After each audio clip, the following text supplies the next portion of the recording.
and we're here with Fun Football Pod. Well, no, sorry, this is Blitz. I did the wrong intro for the 16th time. 3 for 3. I need to just do the Blitz intro. Should I just do it? Yeah, let's just do it. All right, we're gonna do the Blitz intro and then we'll start. I keep doing Fun Football and because Med knows there's another reason for it. I'll explain later. So Blitz intro, Joe, we're happy to have you. We're gonna do it really quick. Everybody, here's the intro and here's the show.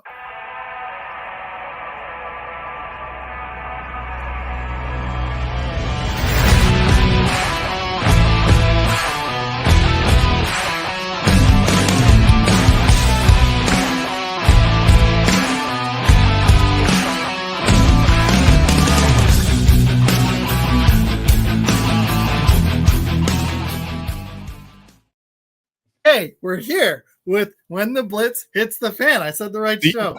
Med knows what it is. It's because I'm focused on something in the intro that I'm trying to leave out on purpose. So, he knows what I'm talking about. Yeah. So, every time my brain's on that because we haven't fixed the video yet. So, anyways, all right. We got a fun panel. Joe hasn't been on in a minute. I'm Isaac with Fun Football Podcast, co-host of Blitz. Med, dude, we're doing the Packers Bears panel. How you doing, man? You're finally outnumbering me. I know, right? It's a 2-1. I thought we were going to have a couple of other Packers on here. What happened to Mary and Jason? I think I'm going to have to get one of them on just for support. So Jason's with his wife tonight. I'm going to message Mary right now. I'm going to say I need support. And we got Joe from sunny California. What's going on, bro? The Raider fan Joe. What's going on, fellas? Dude. And we got Peter, who's been having too much fun in the comments. And I was like, you got to hop on. Awesome to be here. Doing, man? So I will say for that first intro you had, I will say I didn't realize you actually had one of my favorite players of all time, even if he played for the wrong team the bulk of his career. It was Reggie. Love him. Oh man. Reggie White, it's hard for even Bears fans to hate on him because he was such a freaking good player. Charles Woodson is a close. I made a video I put on Twitter. I'm going to throw it on Facebook in a little bit, but dude, Charles Woodson actually right now might be my favorite Packer of all time. It's pretty close. Donald Driver was special. Jordy. You mean your favorite Raider of all time, right? There it is. He lit it up. You can't do you guys. He's like, man, I got. He retired a Raider, sir. Yeah, and when I think Reggie White, he didn't get a Super Bowl with y'all, but he retired a Raider. He came back to Oakland. He ended his career where it started. That's hilarious. Him, I totally forgot about throwing it out there. Oh, I think he had one good game for you guys.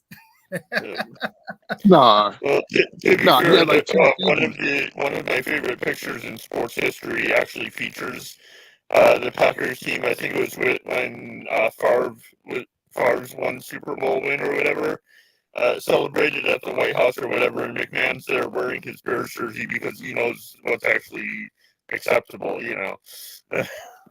Are y'all hearing his audio good, or is it cutting? Yeah, it's doing. I was like, is this like a Scream movie or something? Like you're a monster. It sounds like you're a monster.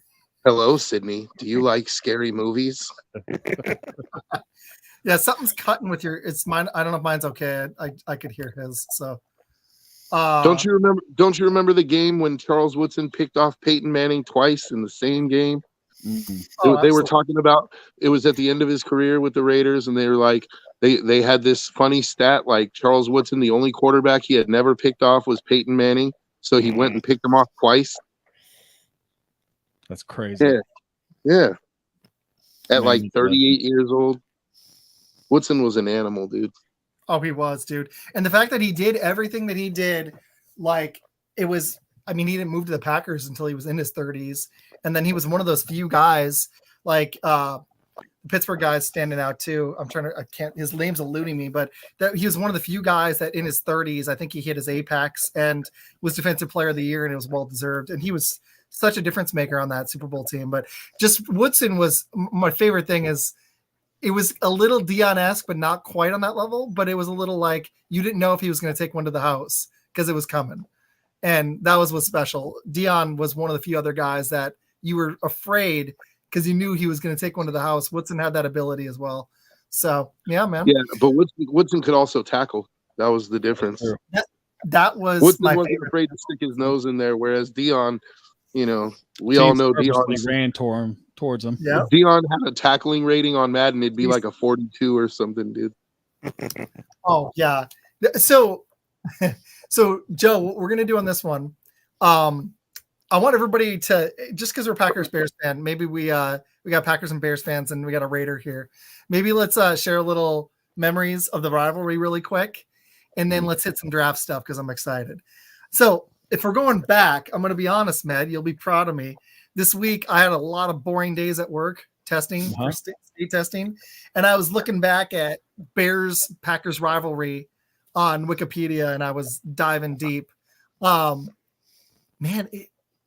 it's crazy where you got where everything's at now, because those two teams, one of them was winning the title almost every year for several decades. So it'd be cool if we can get back to that. I think it'd be more fun for the NFL too, because they play this rivalry up still. It's one of their babies. So I'm hoping it's one of their, they know how important this rivalry is. So I'm hoping. Well, you're looking at two of the three oldest franchises that have ever played. I think only the Cardinals are really the older than the Bears. So, I mean, the Bears and the Cardinals are actually the first two franchises, and I want to say the Packers were either third or the fourth. And it was really, I mean, it was just a whole bunch of you had so many legends in between. Like, of course, with the Bears, the first thing you think of is the middle linebackers, Mike Ditka, Walter Payton, Gale Sayers, running backs. You got a lot of players that you really think about: Mike Singletary, Brian Urlacher, Dick Butkus, and you look at the other side, you also have Ray Nitschke, you got Bart Starr, you got Brett Favre, Aaron Rodgers. It's just Vince Lombardi, Curly Lambeau, George Halas, can't forget Papa Bear. You have two teams that are so steeped in history of the game that it's unreal. And the fact that, it's kind of crazy that we only got one Super Bowl, so there is that. But at the same time, like you said, from basically the 1920s to, I would say, probably even up to almost 1950, it was pretty much Bears. And then we were dominating in the 60s. Y'all still got one in the 60s. So the 50s was a blip, and then it was the first 40 of the first 50 years in the NFL. There were several years that one of us two was winning. I was shocked at how many.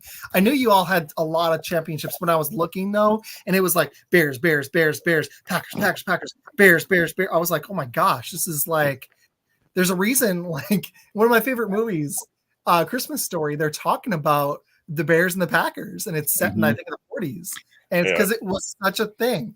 I'm going to be honest, I don't want to lose to y'all, but I want this to be a fun rivalry. I think I'd agree with that.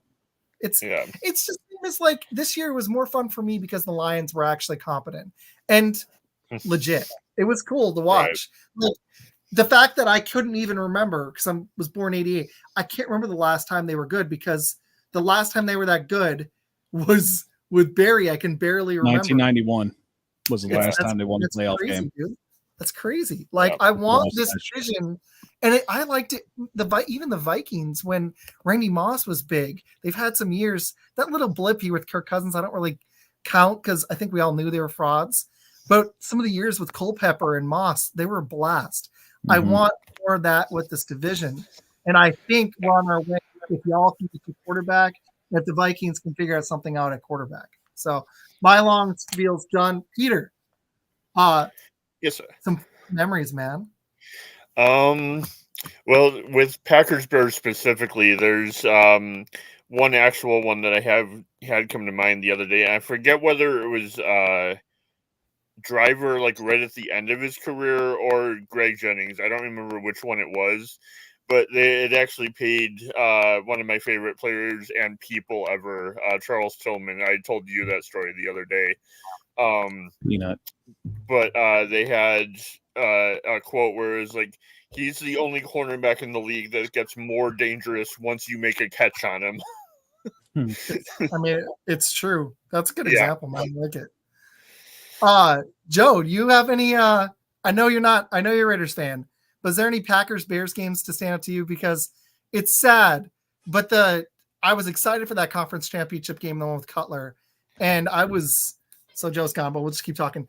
I was disappointed with Cutler in that game, and I never trusted him after that because to me, if you can run on an exercise bike, you should be playing when it's a conference championship. I think like it's not like I want you to completely risk injury, but I want to see toughness in the NFL and like the NBA. Like Jordan going and playing through the flu game is just ridiculous. Mm-hmm. He should have been in the hospital and he was on a basketball court dropping 38 points. Just stupid. So I that's the only I wanted to see that with Cutler, but man, some of the games with y'all with Urlacher and some of the guys you had on D, I'm hoping that you guys can get back to that. That's what was fun. I think my one other thought with that game that a lot of people forget about Cutler specifically is in addition to the injury, I don't remember whether it was actually like a torn meniscus or whatever, but he was also playing through dealing with diabetes also. So the combination of those, I think, is kind of what kept him off as opposed to just one or the other. I agree. No, right. I had forgotten about the diabetes thing. That's totally true.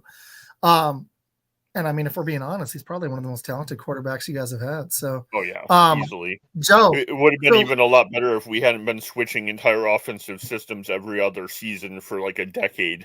That's true. I agree. And I want to see y'all get back to your bread and butter. I think Swift could be it. I personally, my favorite running back, Med knows this. My favorite running back on y'all's roster last year was probably Donta Foreman. I haven't. Rashawn Johnson showed some flashes, but I haven't seen like a franchise running back. And I still think that matters in today's NFL. Look at the 49ers with McCaffrey. Mm-hmm. Look how important Aaron Jones was for us at the end of last year. So getting some beautiful views of Joe's yard. Love it. It's a nice yard. It really is. I'm jealous. Mine is huge. Family's yard with a trampoline and a cat outside. I got a pretty decent sized yard. Nice, dude. I was gonna say you're out in California. I figured I see like some grapevines or something out there. No grapevines. I got fruit trees in the backyard. Exactly. Where ish are you in Cali? Napa, which is in the Bay Area. Yeah. Man, I've never been up there. I've always wanted to hit it. I've seen Temecula. I've seen San Diego. Temecula is beautiful. LA. I just never made it all the way up there. I'd like to eventually. Bay Area is the best, man. That's what I've heard. It's just expensive, but so is everywhere. Yeah, it sure is. But it's worth it. The weather's just ridiculously nice, though. It's just like always like 60, right? Yeah, pretty much. We have pretty much a Mediterranean climate here. Like, we get a lot of rain in the wintertime, but it never really gets too low below freezing. Like, you might have a couple days where it's like 27, and then, but for the most part, it's like in the summertime it gets into the hundreds. Sometimes it's like 100. So it's not like San Diego where it's like San Diego's like 60s, 70s, or 80s, and that's it. Because I've been out there every time of the year because I used to live in Phoenix, and we went to San Diego. We had a day like 2 summers ago. We had a week where it was like 114, 116. That was like but that was like an outlier, like that was unheard of. But yeah. It does get into I lived down in the Lancaster area for a couple of years, and that heat there is just ridiculous. Especially coming from here, like 90 and humid or whatever is one thing. 127, regardless of humidity, you're gonna feel it. Yeah. Yep. That's how Texas can be, and that's how Phoenix was for sure. Yeah. Mary's gonna hop on. Jason's hanging out with his wife. He'd asked about it, and I initially didn't want to have like 6 or 7, but my dad couldn't join, and then another guy I thought was hopping on. So no worries, we're gonna have a sweet now I can ask her if you guys want to take Max Melton in the first round again. I'm gonna be really honest. I like him, but if we take Max Melton in the first, you're gonna see me ticked, especially if Kool-Aid, who I think could be a stud, is available. I took Byron Murphy in my 11.0, and I love the kid. Dude, there's too many good players. You could even take Powers Johnson and take an offensive lineman, and I'd be happier than Max Melton. He's like, dude, there's like 7 Max Melton's a second rounder. Day 2. You knew it was coming, Mary. Well, the funny thing is, I know it was too. I love Matt's comment. Okay, so Mary, really quick. Joe, what's your? Go ahead. Sorry, Matt. Go ahead. My bad. I was going to say, Joe, what is your favorite Raiders memory that you've ever had? Is it the tuck rule? It's the tuck rule. Oh, man. Oh, Hey, you mean that's how a the good one. entire What's the Patriots? You mean how the entire Patriots dynasty was built on our backs? No, that Built on a wouldn't be it. lie? It was built on our backs. It was No, the that worst wouldn't be play it. ever. He's down Honestly, here, but I mean, we've had some great. I've had some great memories. Like I got to watch Rich Gannon and Tim Brown and Jerry Rice. But like I think my favorite moment, like that I was a part of or that I was there for, like because I was a season ticket holder when they were in Oakland, and so there was one game where it was when Jason was our quarterback, and it was the season opener against the home opener against the Rams, and we were losing like 10-0 at halftime, and like the crowd was just booing Jason Campbell so bad, and they were asking for Bruce Gradkowski to come in, and in the second half they started Gradkowski, and Gradkowski brought us back, and we won. And leaving the stadium that day was so lit, dude. Like somebody actually had a Gradkowski jersey, and they were hanging it over the like the bridge walkway, and like people were just so lit, dude. Or the other one was we were playing Kansas City, and it was pouring down rain, dude, pouring down rain, and first half, and we were losing 10-0 at halftime, and then Jacoby Ford took the kickoff back, the opening kickoff for the second half, and like the Raiders ended up winning the game because that was the game that Jacoby Ford had 150 yards receiving and 150 return yards in the same game. I remember that one. Mm-hmm. Being there though, that game was so lit, dude. Like you would have had to, if you've never been to a Raider game in Oakland, like never get the opportunity, but it was lit, I was dude. going to say we don't have the opportunity now, unfortunately. It was lit. Like the reason I remember that Jacoby Ford game too was because that was the first time where I've seen it be raining hard enough to see a punt land pointing the ball first and just stay there at like the 15 or something like that. Very cool memories, guys. Oh, Jason's got one for us. Okay, really quick, because he should be hanging with his wife, but he said he was going to watch the show. So if you get time later and you want to hop on, dude, let me know. But I don't want to take time away from the wife. He said that sack when Woodson got on Brady was a fumble. Go Raiders. he did something cool too. I'm going to announce it at the end, but he landed a sweet guest for us in May. And Jason's awesome, man. He's Isaac, you actually have two in May now. You have two in May now. You have two in May now. What's your other one? You already know. When is it? I don't know. I like that you're wearing a Packers shirt. Hey, Mary, let's see your Packers shirt. I got love. What you got? It's that show. Pack what she That's said. what she said. It's a cool show. I'd love to collab with them. That would be really cool. Seriously. It's actually funny because when you DM me, I was just wrapping up my show. I got to tune in for like a minute. I was bouncing with the kid, shower. I have a work thing tomorrow. I'll explain later. It's okay. And dang, man, I've been busy. So all I can say is the mock draft. You just got off second job. Yeah. All I know is I just got reminded to buy some Charmin off of Amazon later. Well, there you go. Oh no. I love it. Like Matt hasn't brought this Packer hate out. I'm enjoying it. Well, I figured every now and then I gotta like, so we can see the bear hate. It's gonna be fun, man. It has to be like $5 of the store brand though, because we're giving them way too much credit with saying Charmin, man. Oh, that's true. Like give them the Scots, the one ply. You sound like the fridge angry. You're like an angry fridge monster is what you sound like. All right, guys. No, I think you're going to see the rivalry. Oh, good. Sorry, go ahead. You good. Oh, I was just going to say, I think, Med's probably feeling pretty confident because, like, with what the Bears have done this offseason and with what they got coming in the draft, I think that the rivalry is going to be rekindled, dude. Like, this is the first year that in a while that you could say, like, I fully expect that the Bears should split with the Packers this year. Like, I think the streak ends. It depends on what Caleb brings. If Caleb is it, and they get him another. They got to get him another toy, and they got to get him something on that line. Is what I want to see. They got 1 and 9, so they could theoretically take Caleb Williams and then Rome Odunze, and then add Keenan, the 5 games that Keenan Allen is going to play for you, and then 4.5. 4.5. Yeah. He's 4.5. Is that over under? Oh no, DCL. Isaac, You know what though? Or You're Brock gonna have Bowers. Keenan Allen for those 4.5 games, and then you got DJ Moore, and you add Brock Rome Odunze to that, or Brock Bowers to that. See, Brock I think Bowers that they is should. sick. I was saying that they should take Bowers, but a lot of my friends that are Bears fans are like, no, we already got Cole Kmet, and I'm like, what's wrong with having 2 tight ends? Don't you remember Gronk and Hernandez? Yeah, true. Packers, what they did last year, Kraft and Musgrave, they're both young. They both might be really good for us. It's important to have 2 tight ends now. Isaac, I just did a mock, and Caleb Williams dropped to 3 No again. way. Yeah, I watched it. Wow. Okay, Jason's got a comment, and then we are going to start by Yeah, it's a predicting. cute comment. Thanks, Jason. Oh, I love this comment. This is great. You're not talking about the Jay Cutler game I brought up earlier with the treadmill, right? Oh man, he couldn't. Oh, one. It was an exercise bike.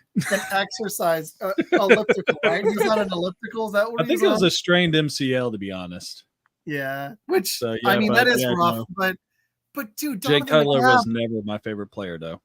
Donovan McNabb played on a fractured ankle and threw 4 TDs, and then people were like, "Are you okay?" He's like, "I couldn't really feel it," and then he was out for like 6 weeks, 8 weeks. Like that's what I want to see, especially in the conference championship. It But all right, gave him an aspirin. Yeah, just a really good painkiller. Okay, so here's what I want to do. We're gonna go around roundtable style. We'll do some sleepers at the end, and I want to go through and predict. We'll do our Packers pick in a minute, Mary. My dad's watching. Cool. He had to take care of some family stuff. Hey, Mr. Tom. Jason says you're welcome. He misses you, man. And Joe, Jason wants to meet you soon, very soon. Okay, so we're going to go around and we're going to predict our top 10 picks, people. And I want you guys to leave some comments when we go through. We'll do sleepers. We'll do some guys that we think are going to fall, and we got guys that we think are going to bust after. But let's go around. We'll take turns. Everyone's going to give their first pick in the draft. Not what you can tell us what you want, but I want you to predict what's actually going to happen, okay? And my dad says sleepers. Hey, Jason. I got 3. All right. Okay. You know what, Med? We'll go around. You, Peter. I'll go last. Mary, Joe, and then me. So I'm writing them down. Give me 1 second. Med, Peter, Mary, Joe, and then myself. I'm writing them down so that you don't do any again. Okay. Oh, no. Everybody watch and leave some comments while we're going. For the number 1 pick, Med, what do you think's? I think I know, but what do you think's going to happen? I think we all know. Me. I mean, it's kind of been set. It feels like it's been set in stone for ever since Justin Fields was dealt to Pittsburgh for probably the worst. I wouldn't say the worst trade, but it wasn't a great one.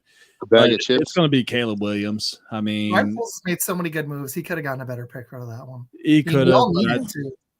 I think it was more or less because of what happened with Russell Wilson and Kirk Cousins going down to Atlanta and all that. Basically, the market dried up, so they didn't really have any real good trade offers after that. And so, that being said, Caleb Williams would probably be the first overall pick.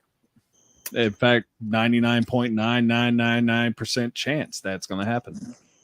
I agree. I completely agree, in fact. Yeah. So, all right. Peter, I'm betting you agree, but I want to know your opinion. What do you think is going to be number 1? Peter, you there? I just hear clicking. Yeah, there he is. Very good. He's doing his He's doing the Dave Bautista stance. He's sitting. I did that to me last night with my internet, and I couldn't tell if he was. I started messing with him. It sucked. It was pretty funny because I was like, "Dude, what do you do?" It was bad.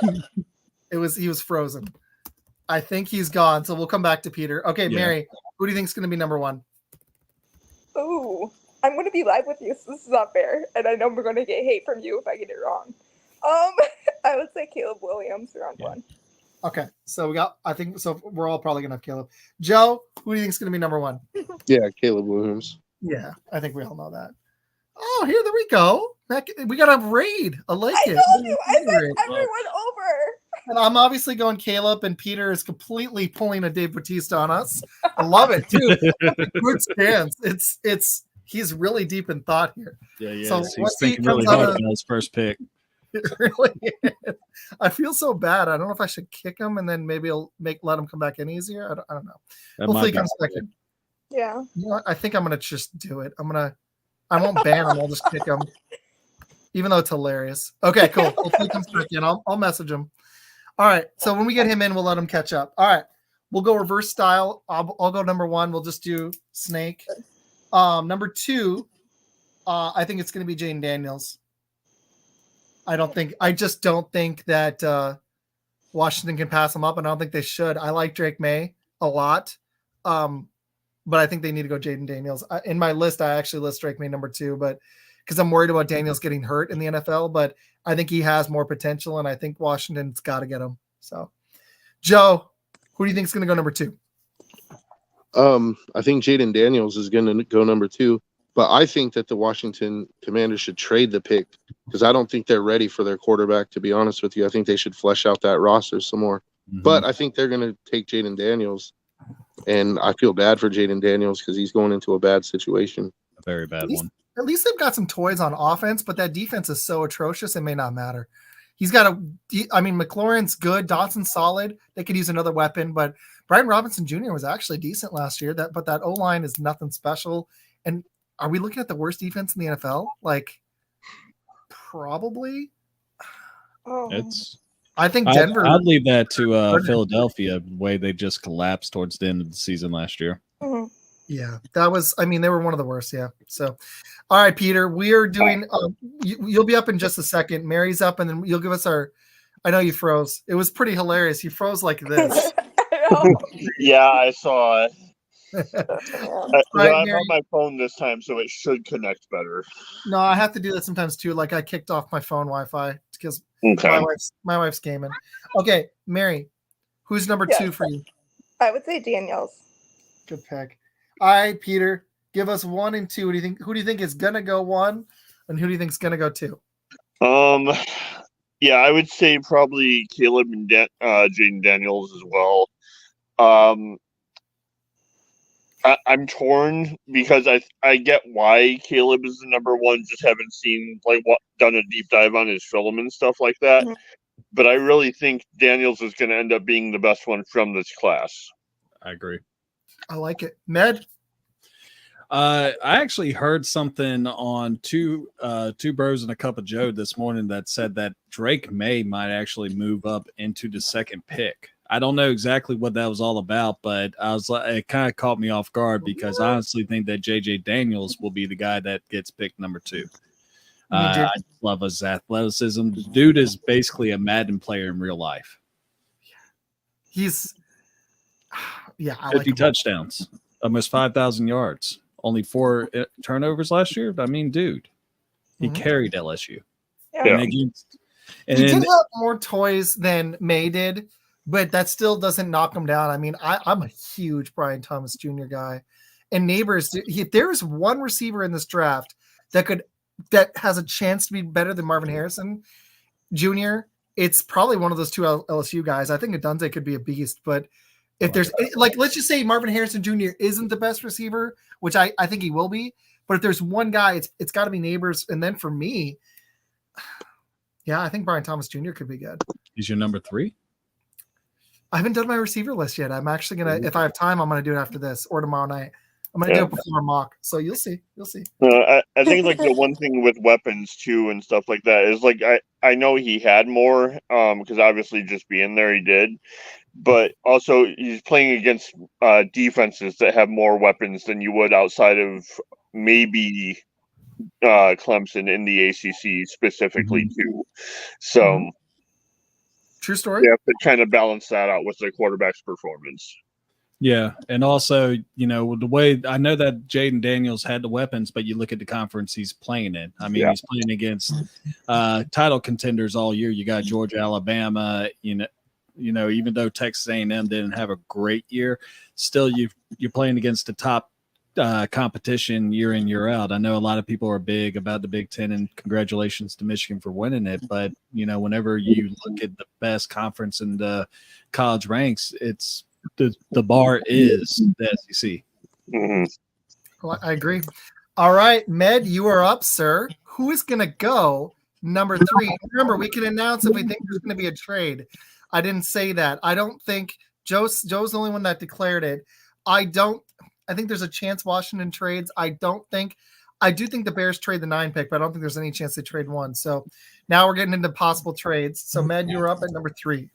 Yeah, and the main reason why I think, if anything, Jaden Daniels will be picked by Washington is I think they're really thirsty after what happened with RG3.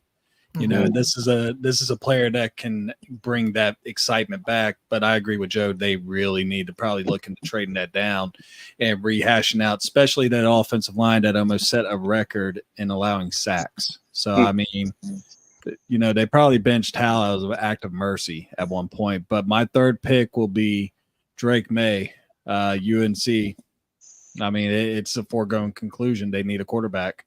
They traded away their top pick from 3 years ago, which is kind of crazy when you really think about it. There's only one player left from that draft class, the 2021 draft class, that there's still a starter, and that is Travis Lawrence, and he's on the hot seat. So they're going to get a new quarterback in Drake May, and then they will, we'll see what happens. I'm not really solid on Drake May. I think he's a great athlete. I think he's a good football player. But there were some games that kind of spooked me out a little bit with him, especially against the South Carolina game where he threw 2 interceptions. He did have 2 touchdowns, but he struggled. He took him and Caleb took a step back last season. But then again, the bar was set really high on their sophomore years. Oh, absolutely. I like the touch I saw on some of Drake May's throws. I saw Daniels with a great deep ball. That was amazing. Mm-hmm. And you could see the accuracy, which was impressive. The one thing I saw glimpses of with Drake May was I liked the touch on some of the throws. I was like, that was a throw some NFL players just can't make. Yeah. But we'll see if he can. The problem is, what's funny, guys, is I don't think New England's any better of a situation. Their offense is just decimated. They've got a defense. Their defense, even without Belichick, it might be top 10. It was last year, but they had 3 games where they gave up 26 points. That's stupid. With that offense, you got to weigh in the fact that their offense was one of the worst in the NFL, and the defense still carried them, even though they were on the field more. So, yeah, I don't know. Peter, I like the Drake May take, Med. Peter, what do you think? I'm actually going to go slightly different here because I think just what you had just said with teams being worried about getting burned by picking the better athlete as opposed to the better, pure quarterback. And I think especially if they really believe in their defense that much, I think they could go a top tier game manager that reminds me a lot of Alex Smith and take McCarthy instead. You think they're going to go McCarthy? I think they could. I had a feeling we were going to be this was not going to be a consensus on 3. I was like, I think we're all thinking the same on 1 and 2, but I think I figured that was going to happen. Mary, you got Caleb and then Jaden Daniels. Who do you think is going to go number 3? To the Patriots. Well, like I said in the mock I did earlier, I got Williams here. So, and Daniels went 1. Let's do May. You think Drake May? All right. Good take, Mary. Hey, I didn't say this. I apologize. Thank you for hopping on after doing your show. Yeah. And everybody, please go check out Mac and Cheese. It's an awesome show. No. Joe, May, McCarthy, or somebody else? Who do you think goes at 3? Actually, I'm going to go ahead and shake up the board. I don't think New England is picking at 3. I think Minnesota is picking at 3. And I think they're taking J.J. McCarthy.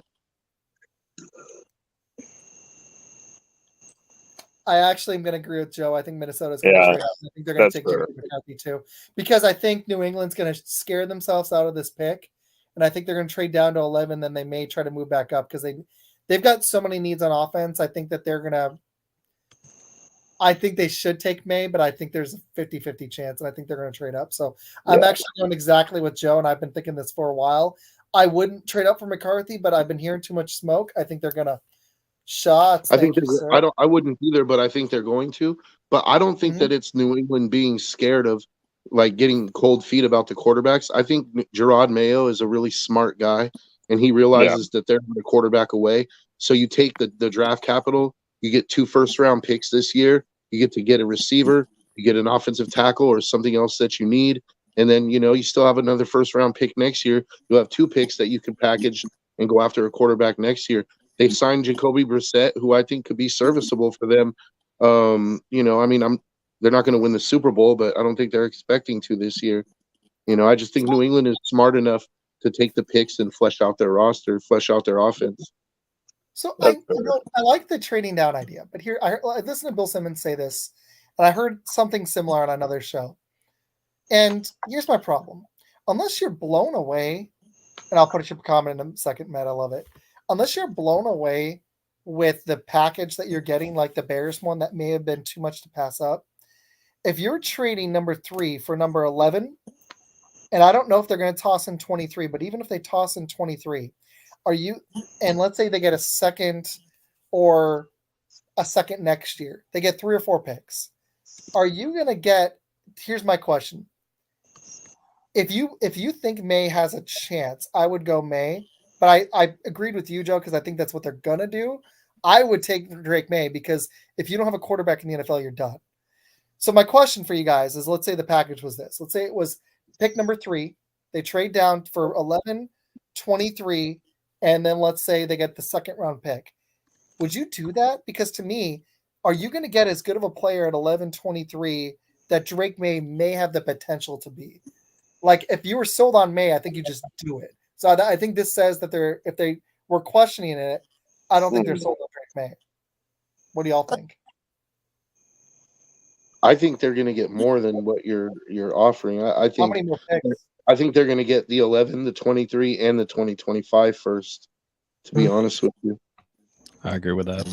Yeah, the 2025 first from Minnesota, who's going to trade up for a quarterback. So they'll probably be around. They're not going to be one of the worst teams unless he's a complete bust with that offense. All JJ McCarthy would have to be with that running back, a decent backup running back with JJ. If Justin Jefferson stays there, they've got Addison and Hawkinson's come back off an ACL, but Osborne's a solid third receiver.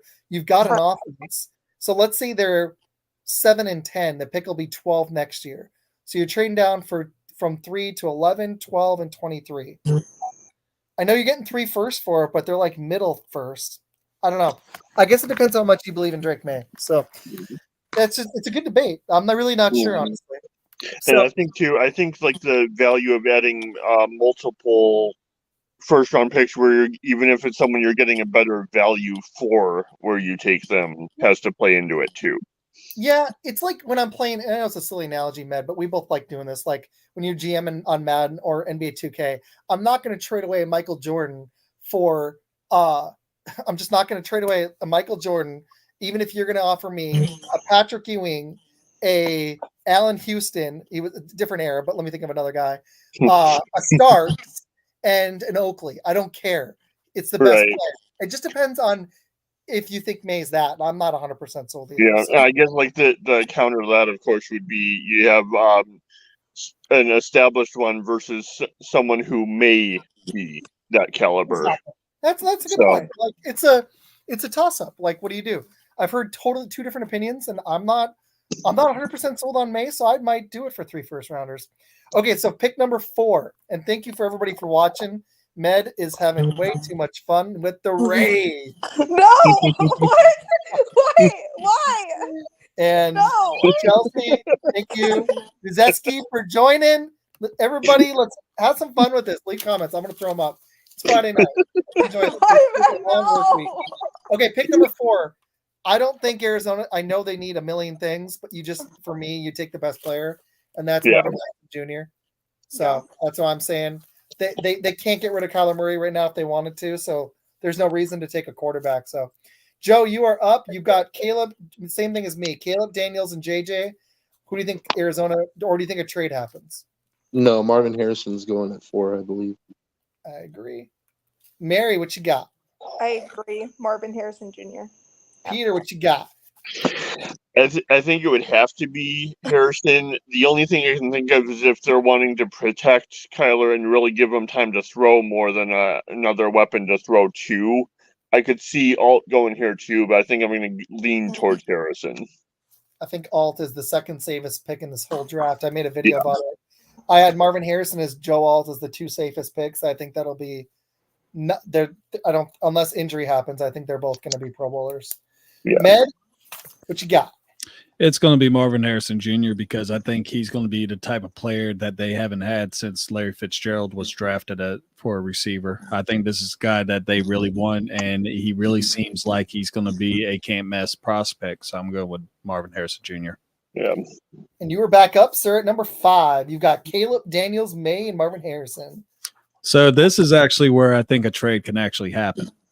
And because it's Jim Harbaugh and it's the Los Angeles Chargers, and I almost call them San Diego again because that's one of those deals where you're so used to saying it. But I would think that there would actually be a trade here. Now, I could see Minnesota going right here and then getting that 11 and 23 and possibly because there's still a chance to get another top quarterback.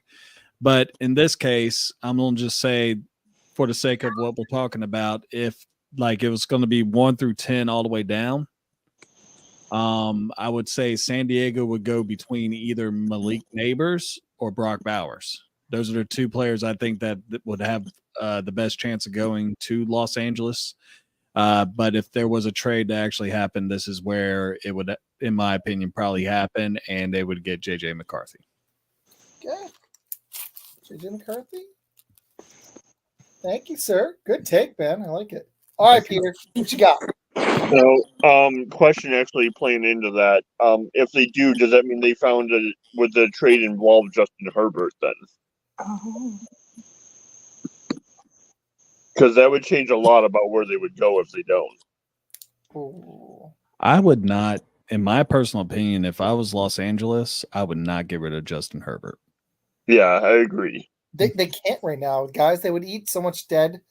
Unless they worked a special thing into his contract, I think they would have over $100 million in dead cap. Well, I'm not sold on Herbert, but you can't do it. Like I know that Denver just did that with Russell Wilson, but you just can't. It's too much money. It's just like Kyler Murray. You can't do it yet. I think you've got 2 more years. Just like the Giants, they don't want to eat a bunch. That's why they're going to wait and get rid of Daniel Jones next year if he doesn't have a renaissance, which I don't think he has because he never was.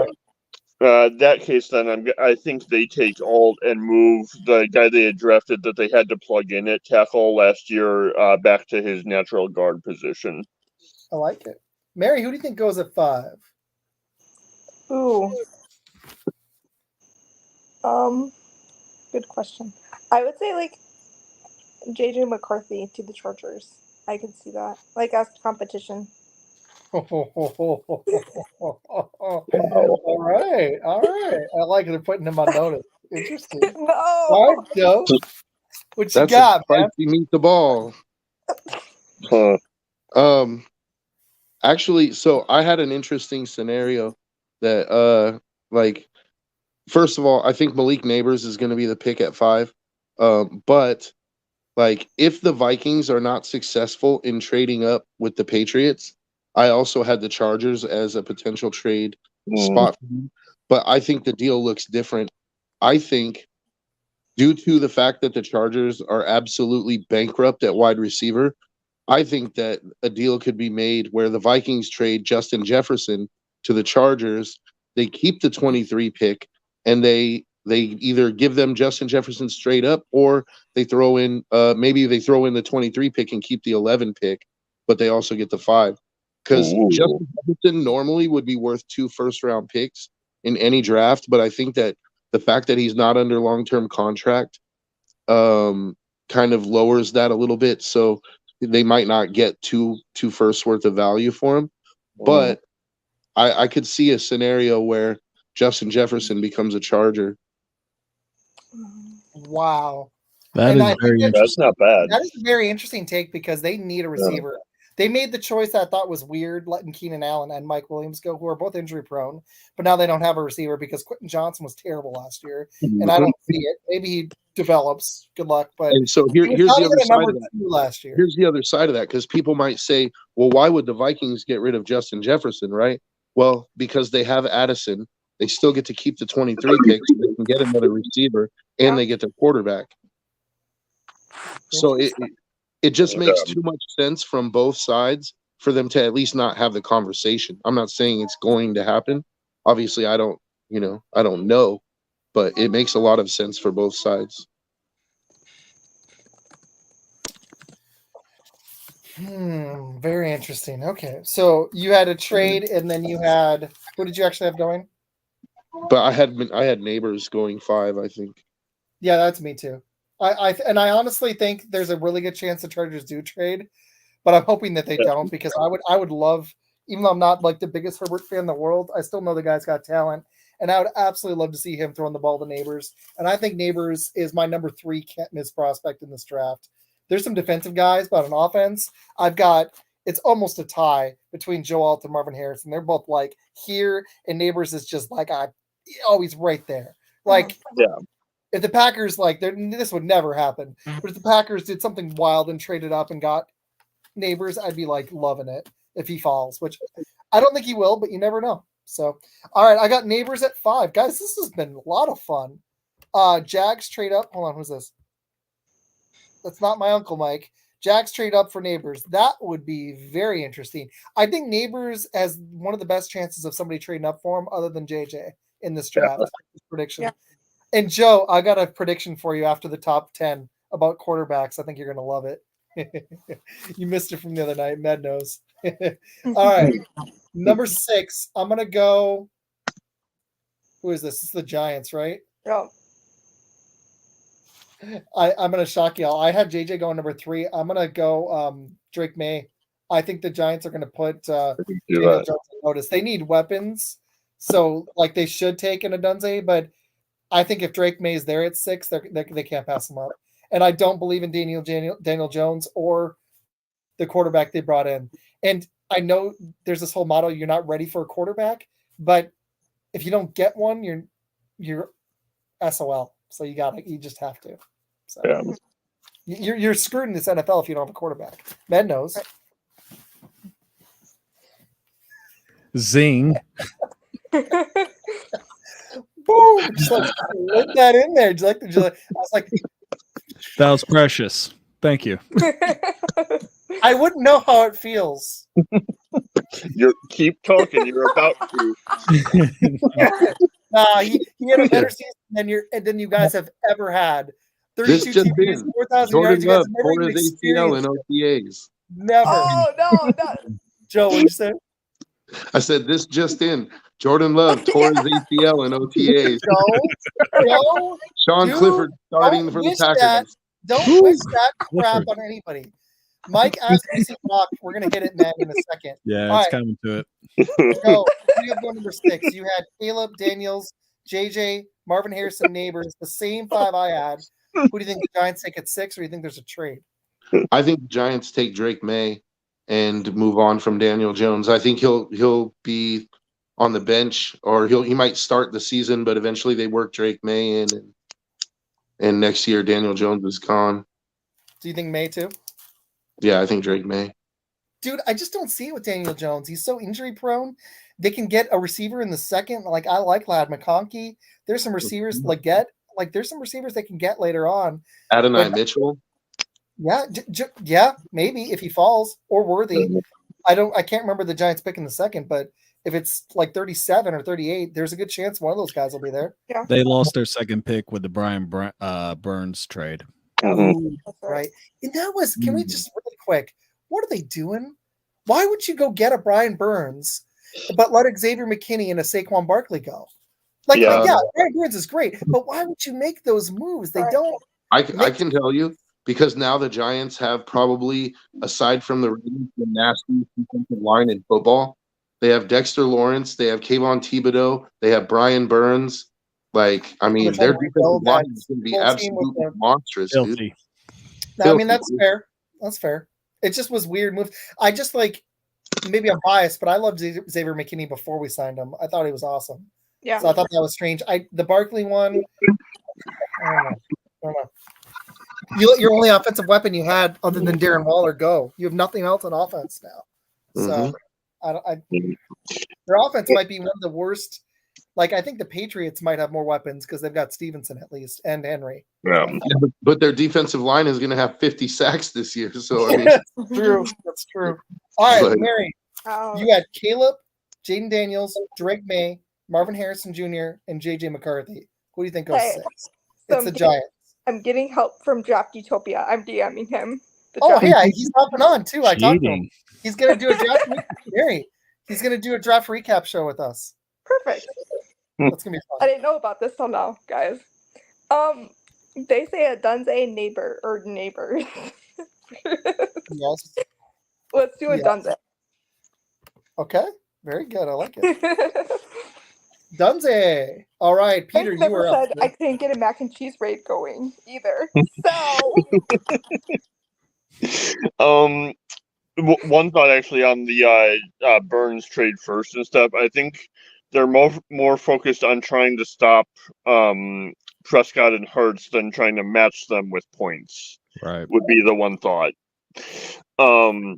But yeah, I think it would have to be whichever quarterback falls here. So on my board, at least right now, I would probably have to go with May as well. Okay. I like how I like the quarterback picks at 6. I fully understand it. So, I mean, Daniel Jones, he's absolute garbage juice. So.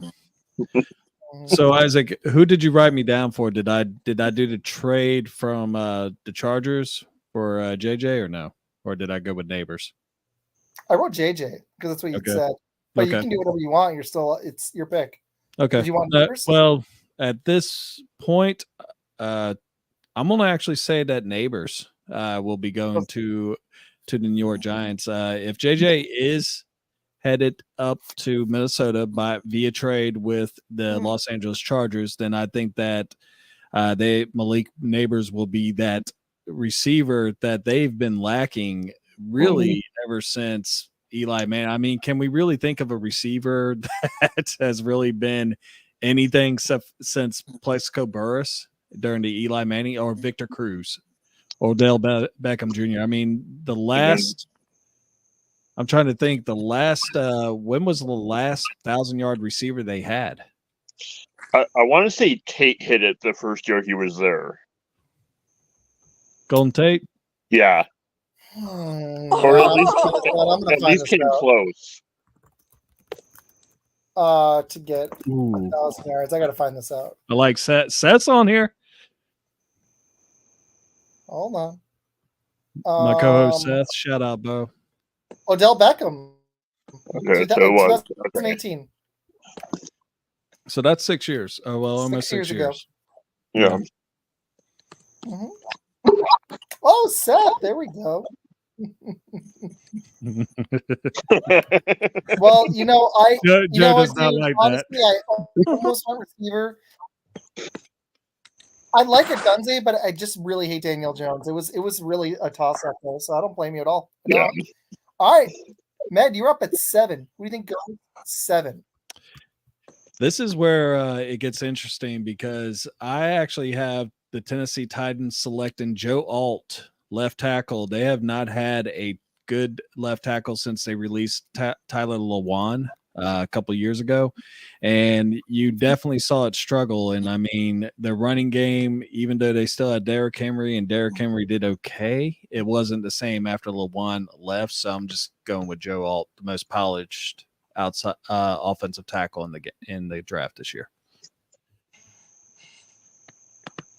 I completely agree. I'll say mine last, but Peter, what do you think, man? Who do you think the Titans go with at 7? I agree with the position, but with Alt already being gone on mine, I'd say they go for Shanu or the one from Penn State, however you pronounce that. Ooh, Fashanu. All right. I like the mix-up. We're all kind of in unison here, so I like it. Mary, what you got? The one from Penn State is not Fashanu. It's Oh, you're right. What is it? No, I know who he's talking about. Unashwali or it's I don't know how you say it, but yeah, the dude from Penn State. He's that dude from Penn State with the 7th pick. Oh no. I could just see him. That'd be be actually kind of his name. It's like Onashwali. Oh no, I know who you're talking about. Yeah. Okay. Anyway, for me, I would take alt. Okay. Yeah. Go with the easy name. Right? Oh man. Okay. Oh, we're up to 100 viewers. Like it. Okay. Joe, what you got? It's Joe Alt, and they run to the podium. I agree, Yeah. man. It's got to be Joe Alt. It just has to. So now we're down to Atlanta, huh? Yeah. The ATL. Well, you have to give your pick, right? Oh, you said Joe Alt. It's got to be. Yeah. It has to be Alt, guys. Like, he's the best tackle in the draft. Like, I like Fashanu. He's great. He's going to be really good. But if Joe Alt and Marvin Harrison Jr. don't end up being perennial Pro Bowl talents, I'm going to be kind of surprised, honestly. There's a lot of tackles in this draft too. Like the Packers, if they do go that position, which I don't think they're gonna now after signing one, they're gonna get like the 8th best tackle. How often can you get like 8 tackles in the first 25 picks? It's ridiculous. But Joe Alt, to me, as good as all the other ones are, he's here. There's a drop off. He's that good. Yeah. So, all right.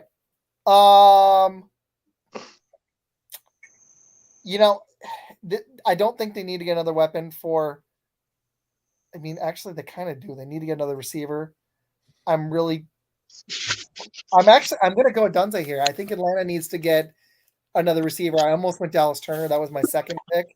I'm going to go Dunze for Atlanta. I think they got, like, you can tell me they got all the weapons in the world. They've got 2 good running backs, but they've got Drake London, and Pitts hasn't been that great yet. He's shown flashes. A Dunze would help that passing game immensely. I'm going to go Dunze. Joe, who you got? So you got Caleb, Jane Daniels, JJ McCarthy, Marvin Harrison Jr., Neighbors, Drake May, Joe Alt. Who do you think goes to Atlanta at 8, or do you think there's a trade? Dallas Turner.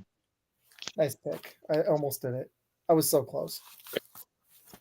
Mary, you went Caleb, Jane Daniels, Drake May, Marvin Harrison Jr., JJ McCarthy, Roma Dunze, Joe Alt. Neighbors is still on your board. Okay, so let's do Neighbors. Okay. I mean, dude, if Neighbors falls to Atlanta at 8, that's a steal in the first round. That's a steal. That's ridiculous. If that happens, Mary, Atlanta's gonna be singing, man. Imagine all right, Peter. That night. Yeah, we're gonna have a fun draft night. Peter, you have Caleb, Daniels, McCarthy, Marvin Harrison Jr., Alt, May, Fashanu. You also don't have Neighbors gone yet, or Turner, or Dunze. Yeah. All right. This is probably going to be the only time you're ever going to hear me say this in like the history of whenever I'm on. But I'm actually going to agree with Mary here for once. Oh, what? Heck yeah!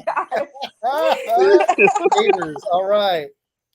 Ned, you've got. I'll read yours. I bet you know them. But Caleb, Daniels, May, Marvin Harrison Jr. Recapping for the viewers. JJ McCarthy, Neighbors, Joe Alt. Who do you think goes number 8? I am actually with Joe on this. Dallas Turner would be probably the pick because they need a pass rusher, and Dallas Turner is probably, I wouldn't say the best pass rusher out of the group, but he can give you the most. He has the most potential to be that guy. So I'm going with Dallas Turner from Alabama. Good pick, dude. That was tough, man, to go with Dunze. As much as I like him, I think Turner's a better prospect, but I think they're going to want to get Kirk a weapon. But I agree with you on Turner. He's going to be a beast. Like when he got Darnell Mooney.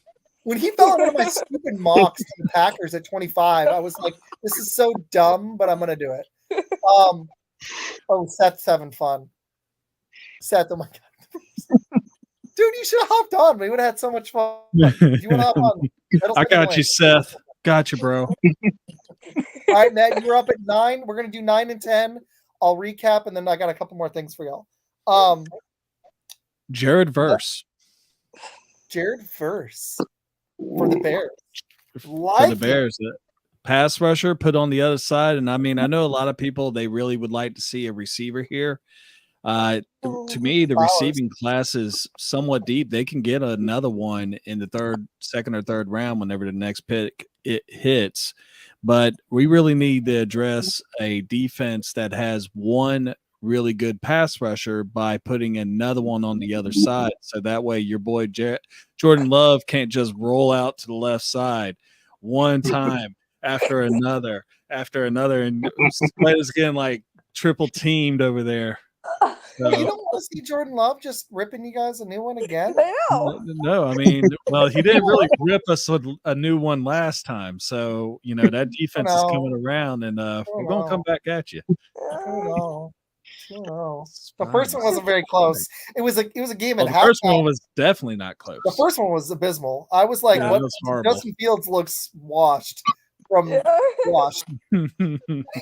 was a good game at halftime, and then Jordan Love was like, boom, boom, boom, and I was like, ooh, did we get 3 in a row? I saw the potential right there. I love it. All right, Peter, you can go to the Bears. This is a viewer pick here. Yeah, if Turner is there, I think he is. I'm not so sure they don't trade down to like 20 and try to grab JPJ at some point. But I think I'm going to have him stay in there for this one at least and go in. I would have to say probably Turner. I like him slightly better than Versus because, again, the level of competition more than anything else. Mm-hmm. But it's really close. I would be fine with either.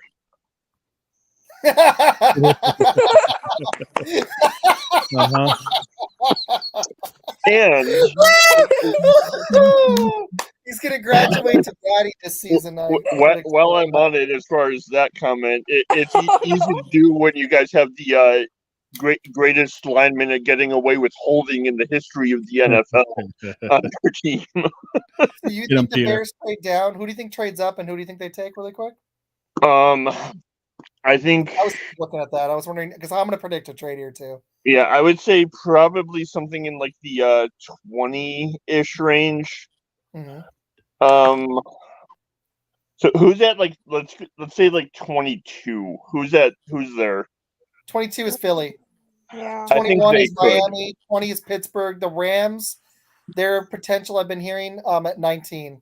Cincinnati. Yeah, you know what? Let's go with the Rams because I think that would make a lot of sense for them. I can see it too. Who do you think they trade up to get? Verse? I think they're trying to shore up their defense with Donald not being there now, so I think they would take probably let's go Turner. Okay, yeah, that makes sense. You didn't have Turner. I could see it. Mary, who do you think the Bears trade? Okay. Do you think they trade or do you think they take the pick? And who do you got? I think they take the pick. I don't think it's gonna be JPJ. I've been hearing Zach Frazier, my guy, is gonna be first the center. At 9? No, that's just way like in general. Okay. I think the Bears are going to take Turner though. Okay. I'd be happy with Verse or Turner, to be honest. Yeah. Joe, what you got, man? I got something fun in a second. What you got? Romo Dunze. Which I could be happy with that.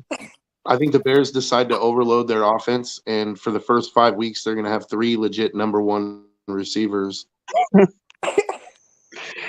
Until Keenan Allen gets hurt, and then they'll have 2 legit number 1s, and then they'll have. Oh, we know it's happening. We just don't know. That's what I'm saying.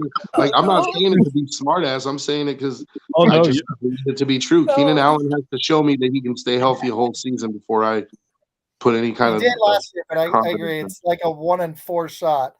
And I want to say thank you to the viewers. We're up to 126. Thanks, Mary, for the raid. Guys. Yeah. That's awesome. I love when we do this and so many people tune in. It makes them even more fun.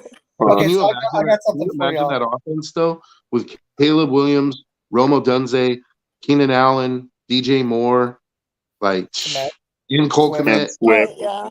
I mean, in Swift. I mean, they're building something there. Okay, so I've got a prediction for y'all. This is going to be a trade. The Raiders, Joe, you're going to love this. The Raiders are going to trade up for and take Bo Nix at 9. They're not going to want Denver to take him. I'm not kidding. They're going to trade up for a quarterback. I have a prediction that 6 quarterbacks are going in the first round, and I think that it's either going to be Penix or Bo Nix. I'm really torn here. I'm going to go Bo Nix.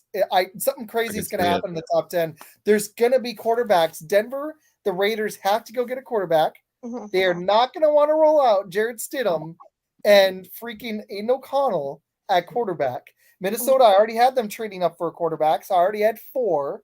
And I think you're going to have at least 6 in the first round, probably 7. Teams are desperate for good quarterback play. So as much as I think the Bears want this pick, they trade 4 back. They're still going to get a pass rusher. They're going to get more picks that they need. They only move 4 back, and they get a haul for it. They get some more picks. Joe, is Aiden O'Connell the answer at quarterback for the Las Vegas Raiders? No, but I don't think we've seen his ceiling. I think if he was to start this year, he would get better. But I see his ceiling as being like his absolute, like he hits his full potential is like middle of the pack starter in the NFL. Mhm. It's never going to be, an elite guy or even a top 10 guy. So but I do think that there's a lot of potential there. But let me just say this, Isaac. If the Raiders trade up to 9 for Bo Nix, I would slit my wrists. What about for Penix? Bill. Those are not guys that you trade up for. Like, if the Raiders, put it this way, like, I personally think that the Raiders are going to take a tackle at 13, like Talisi Fuaga. And then I think that if they're going to move up, I think what they'll try to do is package some picks and move back into the first round later and take Penix. But they're going to try to solidify the right.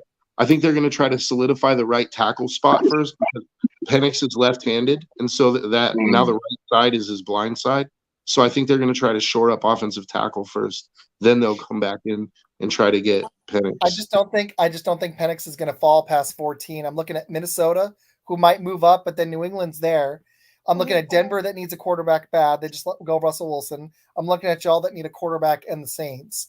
And JJ is going to be gone. May is going to be gone.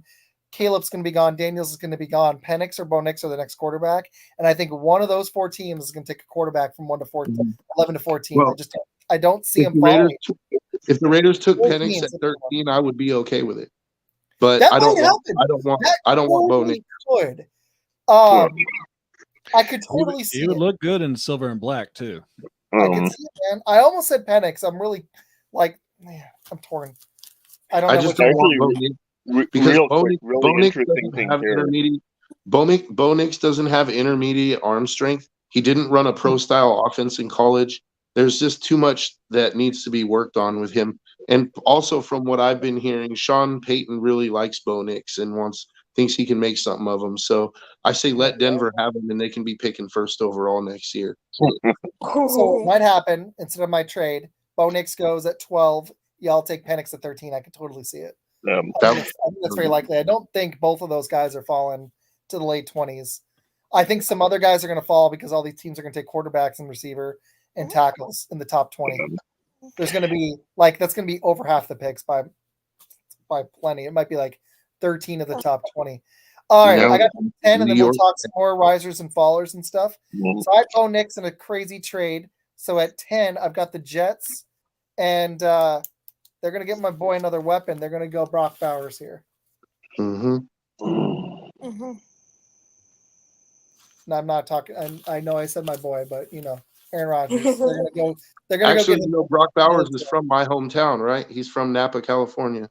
Yeah, played at Napa High School for the Grizzlies. So he's gonna be the next Travis Kelce, dude. Just watch. So Joe, before you give me your pick, I'm gonna do a quality check. If my insane theory happens next week, I'm gonna be reaching out to you. I want to make sure you're alive and okay. I'm gonna do a wellness check. Okay. Yeah. I honestly hope you guys don't have to trade up, and I hope you get something solid. I just think there's gonna be some crazy trade for a quarterback at 9 or 10. It happens too often, dude. There's a guy that goes 9 or 10-ish that shouldn't, and I think it's gonna happen. JJ Like I don't think JJ's worth it, but he's gonna go high. We know he's gonna. All right, Joe. So you had Turner going. You got Bowers left here. You got a lot of good players. Who do you think the Jets go? I think they go Bowers. Aaron Rodgers loves tight ends, and Bowers best. He is a Packer. Yep. Mary, what you got? You went different. Hold on a second. Dunze's gone. Yeah. Did you have Neighbors? Neighbors is gone for you. Mm-hmm. Turner, yeah, you've got Bowers and several other guys left. What do you think, Yeah, guys? I was gonna say Bowers. Okay. Peter, what you got? I think they would go Odunze there because I have him as still being available at that, and I think that's one that they would value more because he'd probably step in and be the best one they've had there since probably Keyshawn.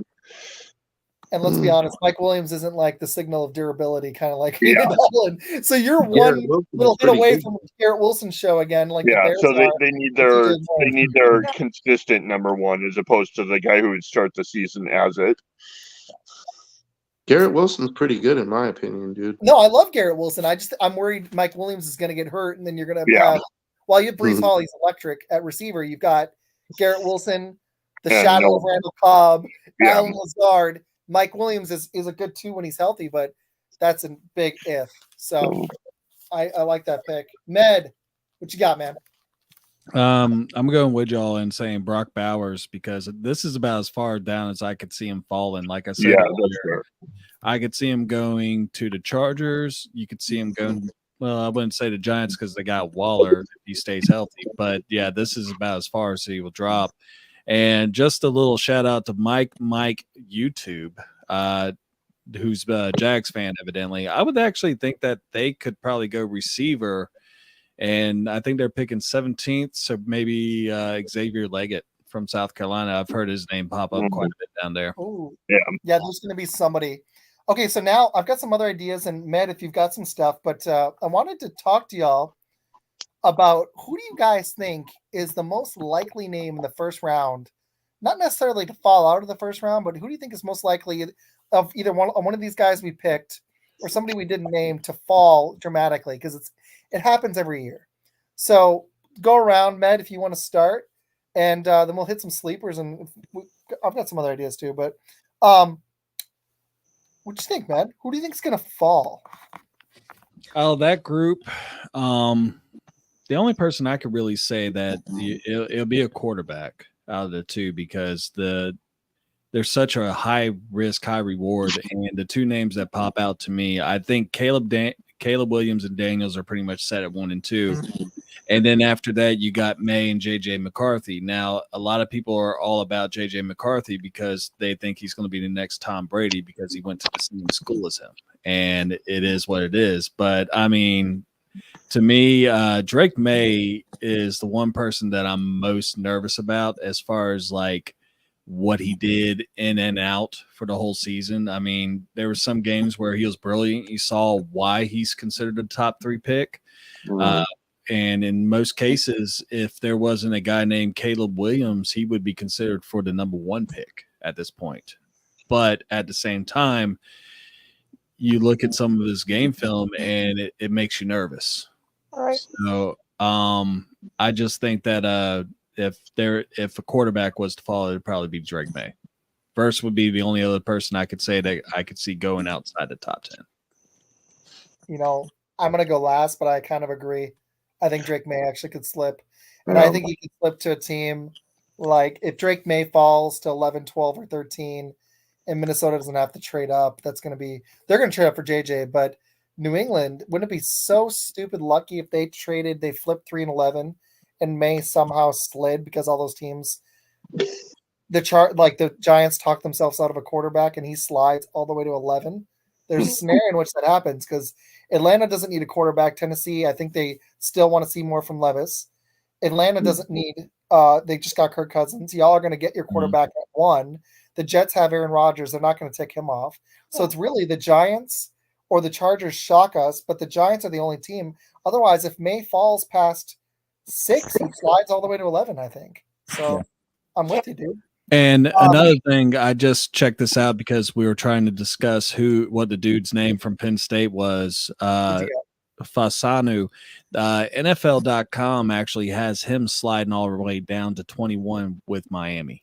Wow. So I was like, that's kind of crazy in my eyes, but I don't think you'll drop I'm that gonna far. look at ESPN's thing because Yeah, ESPN's always that's a hilarious. little crazy because I know there's a gap between Alt and the rest, but it's not that big of one. No, it's not that big.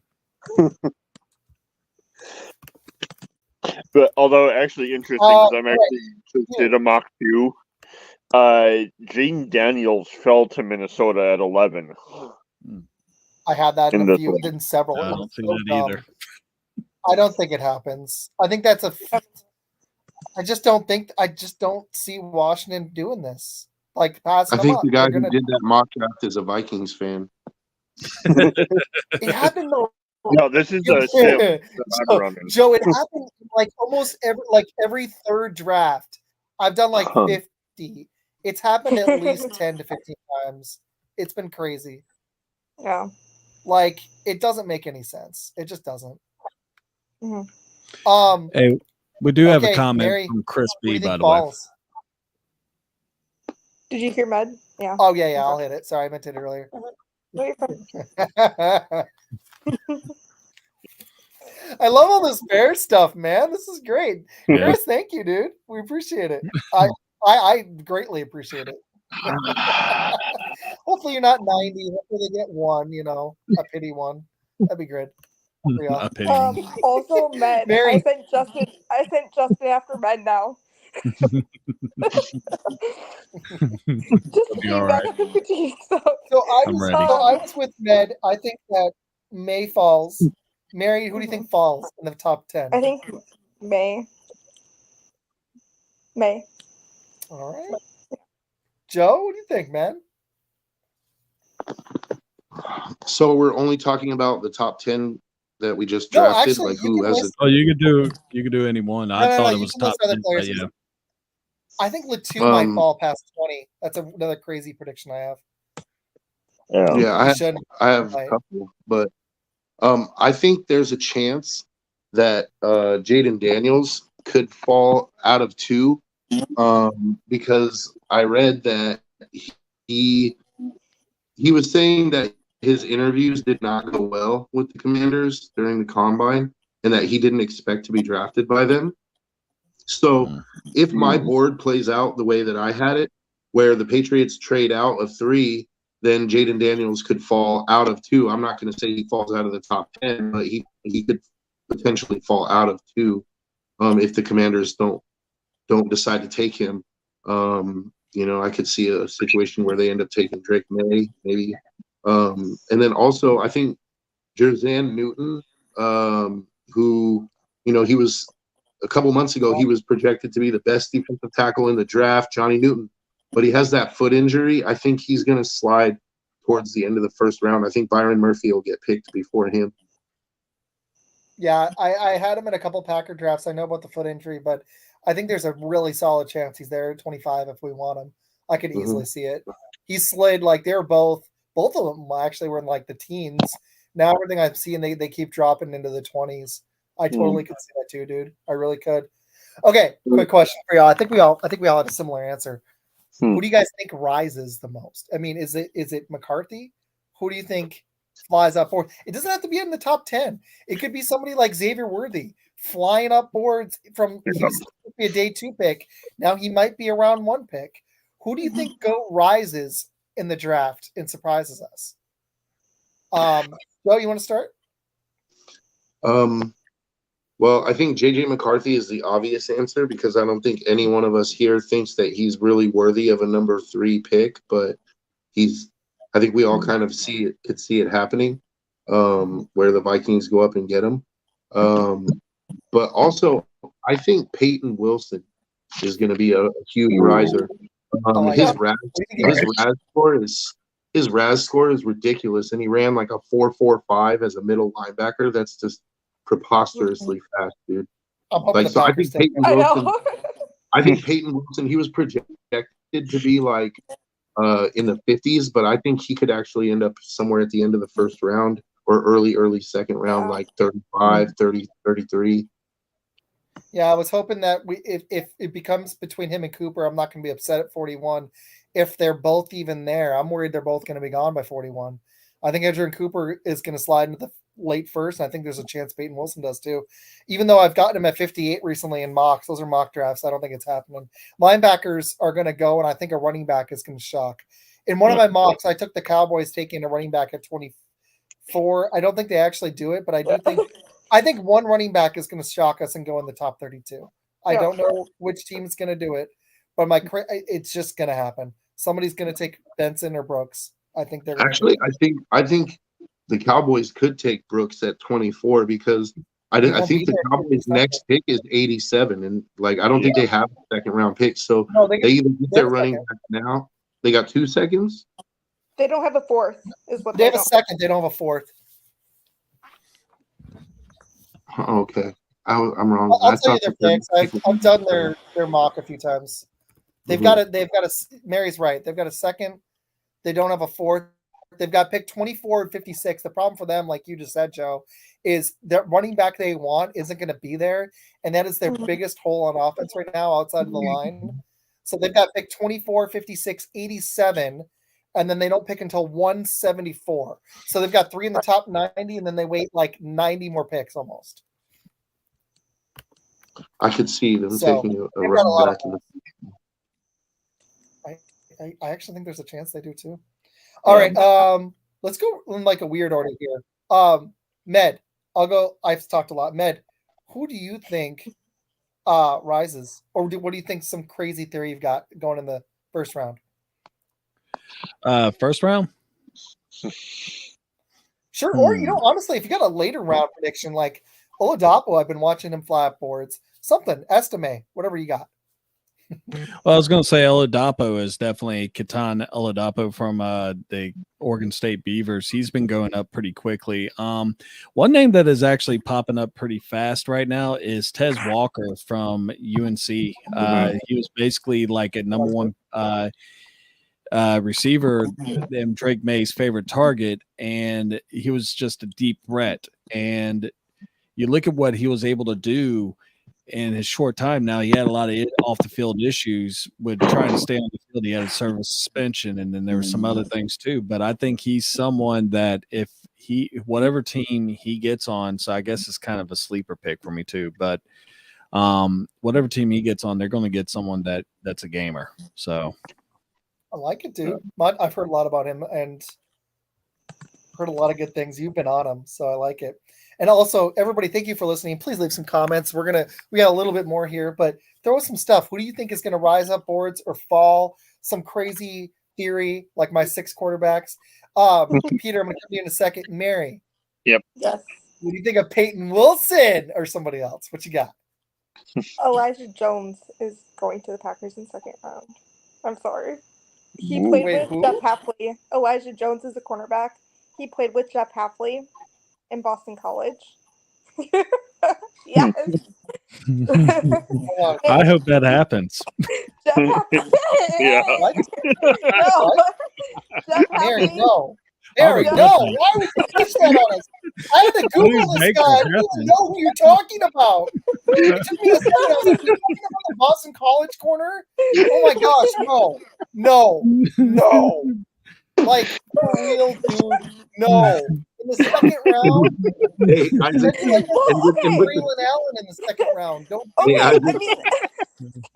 and with their first round pick, I seriously had. It's been a long week, but I had to Google the I don't want to say the thing I actually want to say. I wanted to say something.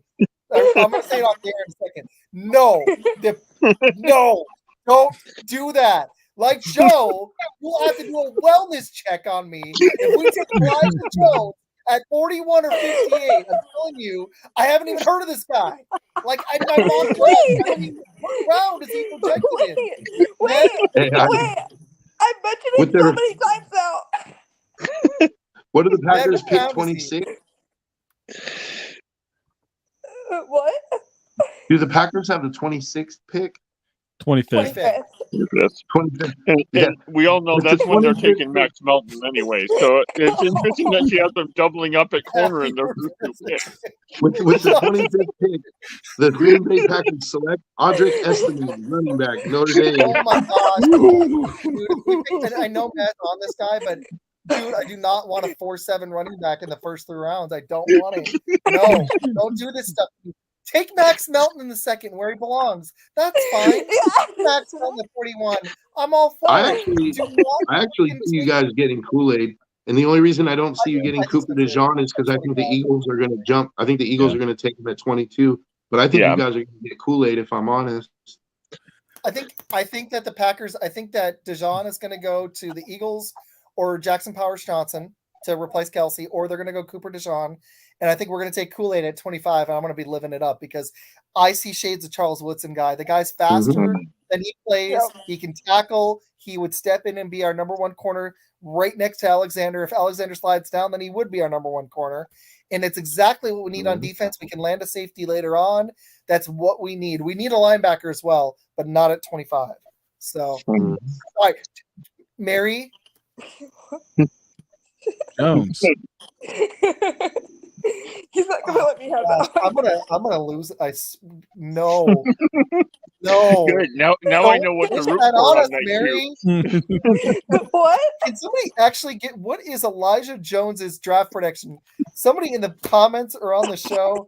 Where is this guy? I've not drafted this guy in any of my mocks. Where is he? What's his Raz? I'm scrolling right now.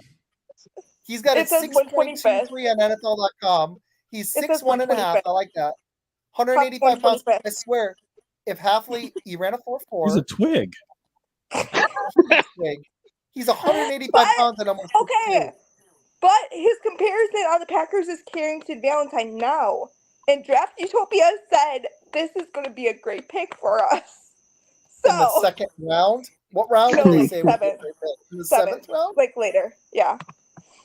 Oh, no, yeah, seventh. I thought you said second. Did you say which? Give me a number. number. Second. I said second, but I think it was. That's what you said, right? Okay. Yeah. Just second. Add a 5 to that, and I'm good with it. That's where I want to take it. That's the round. Maybe that. Nah. That. Good third. Up, Peter. That was hilarious, Mary. I love it. That was no. I need to listen to y'all's draft. Draft Utopia is going to be a lot of fun. But my gosh, Joe, man, you're scaring me. Bad. Like I scared you with the Bo Nix thing, dude. No, my fault. You're good, man. I'm actually right now. I'm just checking it. I'm doing some research right now on. I just have to see this. I'm trying to find him. He is. What's his name? Give me that name again. Elijah Jones. Oh, Elijah Jones is projected to go, guys. 166. Hey, it was fun. You guys have a good night. All right, Joe. Take it easy, bro. Fifth round. Okay, fine. Fifth round. Fine. Mary. Well, she did say you wanted surprises. We can't do it. Oh, no, you said you wanted surprises. That isn't your fault. You my blood pressure just went up so much. Like it just was like. Okay, Isaac. What if they do it when we're live? When you're on Max on Saturday? I'm gonna love that.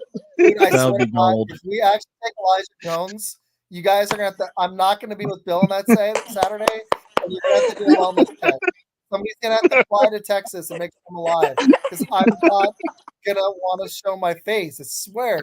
If we take Elijah Jones at 58 or 41, there's a reason he's projected in the 5th, dude. I'm doing a mock right now while we're talking. I'm not actually doing it. I just went on it. 165th. So like we've got our pick. I'll tell you the pick I want to take that. 169. Right? Take him with that pick. 5th round. Oh no. Don't do it. They do crap like this. Don't do it. Jason, I'm with Jason. I know you hope they do it. Okay. I hope it's the next Jamal Reynolds pick. Oh, you hope it's the next Ahmad Carroll pick. Oh yeah. Oh yeah. That guy. Mary, that was great. No, I know. No, I had heard about him. And I did actually watch tape on him because I was looking at corners in later rounds. He would be a fine 5th or 6th round pick. He would be fine. Be a great second round pick. Yeah, I think you guys could hit the jackpot there. I'd be upset if we took Braylon Allen in the 2nd round. That's too high. Don't do it. I mean, in her defense, it's only like 115 picks early. No big deal. Okay, wait. I got an idea. How about, guys, I got an idea. Why don't you guys take Spencer Rattler at number 1? That's only about 150 picks early for him. Let's do it. Spencer Rattler. I'm going to start the Spencer Rattler number 1 campaign. Everybody, there's 140 other people watching. I want all 140 of you to go on Twitter and Facebook and start the Spencer petition for Spencer Rattler at number 1 for the Bears. Let's do it. Let's start this. Let's get it going. Oh, no. Let's get the Bears Spencer Rattler. It's only 100 and whatever picks. Okay, so you know what I would laugh at here. No way. You know what I would laugh at here is if something crazy happened, we did that, and then his first game he goes for like 450 yards and 4 touchdowns. That's amazing. Man, this has been fun. Okay, Ned, I'm sorry. I went way off script at the end there. I'm sorry. That was too much fun. Okay, Ned, did you have we have a lot of stuff to promote, but did you have any other draft stuff you want to hit? One thing, well, sleeper, and I know like as far as like, you know, one other player I would actually say whose stock actually has dropped, it seems like, but Quinion Mitchell from Toledo. He was in the mid-teens, early 20s, and now I don't even see him in the 1st round. So I don't know if it's because of where he was playing in Toledo, where he ain't playing top-notch talent, but he's someone I think that has also fallen a little bit. I'm running a mock right now, and he went at 17, but I actually think he's going to fall too. I don't think he'll be there for the Packers, maybe, but there's a really solid chance he falls that far. Like Nate Wiggins, I'm not going to be upset if they take either of those guys, even though I love Kool-Aid. So, one guy I think that could rise that I've seen go consistently in the 90s, but I think he's more like a legit 3rd round pick. Is that Johnny Wilson kid from Florida State? I think. Yeah, 6'7", 220 pounds. I think that height and his speed alone is going to get people's attention before that. Yeah. I hope Med's right about Audric Estime. I like him. I could be wrong. We already went over this. You guys are not allowed to take Notre Dame players this draft. I do think the Packers are going to take a running back, but I think they're going to wait till like the 5th round. I'm hoping they take him around 3 or 4, but because I don't trust AJ Dillon. People are on all Wilson. He showed some small flashes, but I want to get a running back behind Jacobs, and I think it's an underrated need, and I hope we address it by round 4. I hope we don't, unless Benson's there in round 2 and they're just enamored. But I hope they wait till round 3 or 4 and then do it. I already went through that with Tony Fisher and Pat Surtain, and my heart can't take it anymore because I'm sick and tired. I haven't cheered for you guys at all. I do think receiver-wise, I think a guy that's going to exceed his draft projection. I think Edgerrin Cooper and Peyton Wilson and linebacker are going to be great. Yeah. I'll give you know what? I'll just go by position. I got a few because I've done way too much scouting this week. It's been fun. I got Peyton Wilson, Edgerrin Cooper at linebacker. I think are going to be beasts. I think Chop and Darius Robinson, both the Robinson brothers, are going to be better than where they get drafted at. Yeah, I agree. I think Jackson Powers Johnson should be a top 20 pick. He may slide past it, and a team that gets him is going to be in love. He's going to be a beast.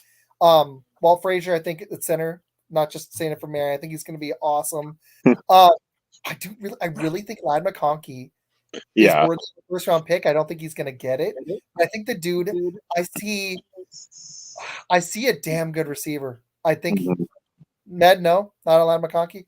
I'm not big on him. No, I think he's all right, but the story on him he was a walk on and is now like, you know, throughout the years he has built himself up as a 3-star. But I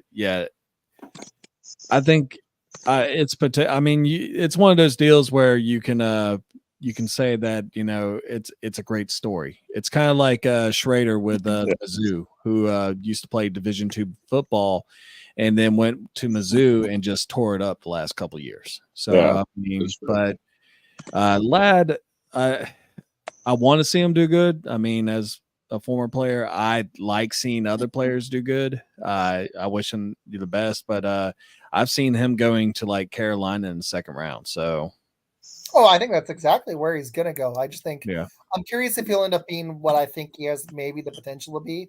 I like some of the flashes on tape, but he reminds me of Adam Thielen. Going to be really good. So we'll see. Or Jermaine Burton. I know you're big on him. I'm big on Jermaine Burton. Yeah. I'm really hoping the safety the Packers land, if they don't go Dijon, man, I really hope I like Newman. I know they're not as big on him because of his Raz, but that's not everything. It's just not. I like Newman what I saw, but if they don't get him, I really like Bullard. I hope they land him. I think he'd be Georgia. Awesome. The one exception I would make for Notre Dame players, because I know you had taken him in your mock yesterday or whatever. If you want to take Thomas Harper at 25, by all means, feel free. Oh man, that's fun. That's like, hey, at number one, or at our first round pick, how about instead of Kool-Aid McKinstry, why don't we go Cameron Kinchins? Even though I like him, why don't we take 25 and just mess this crap up? Let's do it. No. Exactly. Cameron Kitchens is actually a player I could see now, not necessarily being Ed Reed, but I think he could potentially be close to that. Yeah, I can see it. Do you think he can play free? Because I think McKinney's going to stay at strong. Do you think he can play free safety? Oh, yeah. I mean, you're moving over, and you could always be taught a new position. I'm hoping Kitchens was one of those guys that fell just because of 40 time, which sucks because it's not everything. But he fell because of his 40, and I'm hoping that he was one of my favorite players. He's a ball hawk, dude. Dude had like 8 interceptions, and I mean, his 40's a little slow, but his instincts are there. That's what I saw from freaking Newman, dude. It looked like a ball hawk. Watch him on tape. He attacks the ball. That's what I saw. That's the same thing I saw from Kinchins was what I saw from Newman. But all the Packer guys are like, no, bad Rads. And I'm like, are we just basing it on one? Like, that is right. Not everything, man. You can't base everything on athletic ability. That's what the RAS score. I had to actually look it up one time, but for everyone that doesn't know what a RAS score is, it's basically a scale from 1 to 10 that goes off of your athletic ability. One thing I could actually say is a guy named Puka Nakua who has a 4.740 lit it up last year, and he's the offensive rookie of the year and looks like he's going to be the next big guy. Another guy that had a low RAS score was Jerry Rice, and he's the greatest receiver of all time. Good example. That's a mic drop right there. That's like to your RAS score. No, actually, this was the question I've been wanting to ask you guys. Rice is the consensus best of all time as far as receivers go. Who do you have at number 2? So, because I did this with Vegas Benchwarmers, we did a top 15 receivers of all time. Okay. And it's actually on my YouTube channel. Go check it out. Yeah, we'll do. But I personally went with Terrell Owens. Interesting. Okay. So a lot of people go with Randy Moss, but I felt like Randy Moss was more of a one-trick pony because if you ever watched any of the games where he would go over the middle, he was not about that. He was not about getting hit over the middle. But he goes sometimes 2-on-1. He had the jump ball ability, and dude was probably the scariest player outside of Rice on the outside. But I like T.O. because he gave it a more complete game. And you're sitting there and he's like 6'2" and 230 pounds. That's a brick wall you're trying to tackle. So I like Loans at number 2. Okay. How about you guys, Isaac, Mary? I'm going to shock you. I love Terrell Owens. I think that he's right there. I'm really torn. I actually really like Kelvin Johnson too. And I know he retired early, but I think too. He deserves recognition. I know he retired early, but Kelvin Johnson, what he did in his best season, he wasn't quite the touchdown machine, but he did play in Detroit where you knew they were throwing in the ball every time. And T.O. played with Gary Rice early on, and then he was the best weapon in Philly, and he helped take him to a Super Bowl. He was a beast. I know it shouldn't matter, but I like guys that don't go blow up teams, but still have immense talent. And Kelvin Johnson never did that. And T.O. and Randy Moss both did. So that bothers me. But just pure talent wise, you're right. He was a one-trick pony, but it was the best trick. Randy Moss, my number 2. It's tough, though. When you have 3 catches for 158 yards and 3 TDs, you just wrecked the game with 3 catches. That's fair. Okay. You just wrecked it. So I don't know. Longevity wasn't quite there, but yeah. And then what he did in New England, he was the best talent I ever saw at receiver, other than Jerry Rice. Okay. That you didn't mention this one, Isaac. Sterling Sharp. Oh, he's great. He's actually I missed out on this one with Med. I feel bad. I can't remember what I was doing that night. I think I was just trying to take a break, honestly. But I'm gonna do another one. That'll be fun. So, Peter, we're gonna be doing, so just so everybody live knows too. Now I've got a show in May. Well, hold on 1 second, Isaac. Peter, who is your number 2? I actually have none of yours at number 2. Believe it or not, Fitzgerald. Yeah, Don Hudson, right? Yeah, no, I was gonna say Fitzgerald, 100%. Oh, Isaac. And I think if you put him with the caliber of quarterbacks that anyone else in the top 5 has, that he passes Rice's record. In all honesty, he's that good. Because he has actually probably the most ridiculous stat to think about that I've ever seen any NFL player have. In his career, he has more tackles than dropped passes. Well, when you have quarterbacks like Skelton passing you, Fitz was ridiculous. My only knock on him, and I know he pulled away in the Super Bowl because he had speed. He was just missing for me. The only thing missing with him, best teammate, quarterback for sure. Even though he had Kurt Warner for a minute, but that was only a hot minute. It's like 6 missing years. Quarterback. Yeah, Kurt Warner. How many years did he actually start there? 3, 3.5. I want to say 2 because I think the third one was Matt Leinart taking over because that was the year that the Bears had that Monday Night Miracle comeback. I know. I lived there at the time. I actually watched Kurt Warner go to the Super Bowl. Yeah, that's Super Bowl hook. He had the playoff game the year after, and they knew who we were too. And they too. But anyways, it was a quick minute. But Matt Leinart wasn't it. But okay, so he was missing a quarterback, but he also was lacking the elite top end speed that Jerry could just pull away from people. I know Fitz did it in the Super Bowl, but that was slightly lacking. He was probably the best possession receiver I ever saw, but he was a little bit more explosive than a possession receiver. Yeah, and I loved watching him. He's in my top 10 for sure. Yeah, I think the best possession one I've ever seen was probably Steve Largent. Oh yeah, that's good. Yeah, that's a good one, dude. Nice, Peter. I like it. Good call, man. Nice question, Peter. Thank you. Okay, before we do our wrap ups, because I do want to wrap in under 2 hours, even though we've got a lot of people watching. Mary's been on for a while. Y'all have any other questions you guys want to toss? Peter, you got anything else? Well, I mean, we can go by positions here. I'm wearing the jersey of the best running back ever. Who's your number 2 for that? Well, my number 1 is Barry, and then my number 2 is probably Walter. And then probably Jim Brown. I'm sorry, Walter was great, man, but Barry, I know he struggled at the goal line, but he was like Michael Jordan, and Walter was very close. I've never seen a talent like him. He was just, but it's very close. Peyton was special. He was. Yeah. Ned, who do you got? Because he knows my answer. I actually am. I was always a Barry Sanders fan, and so he is actually my number 1. Walter. I know that's like blasphemy being a Bears fan, but well, it's okay to say that all the way from South Carolina.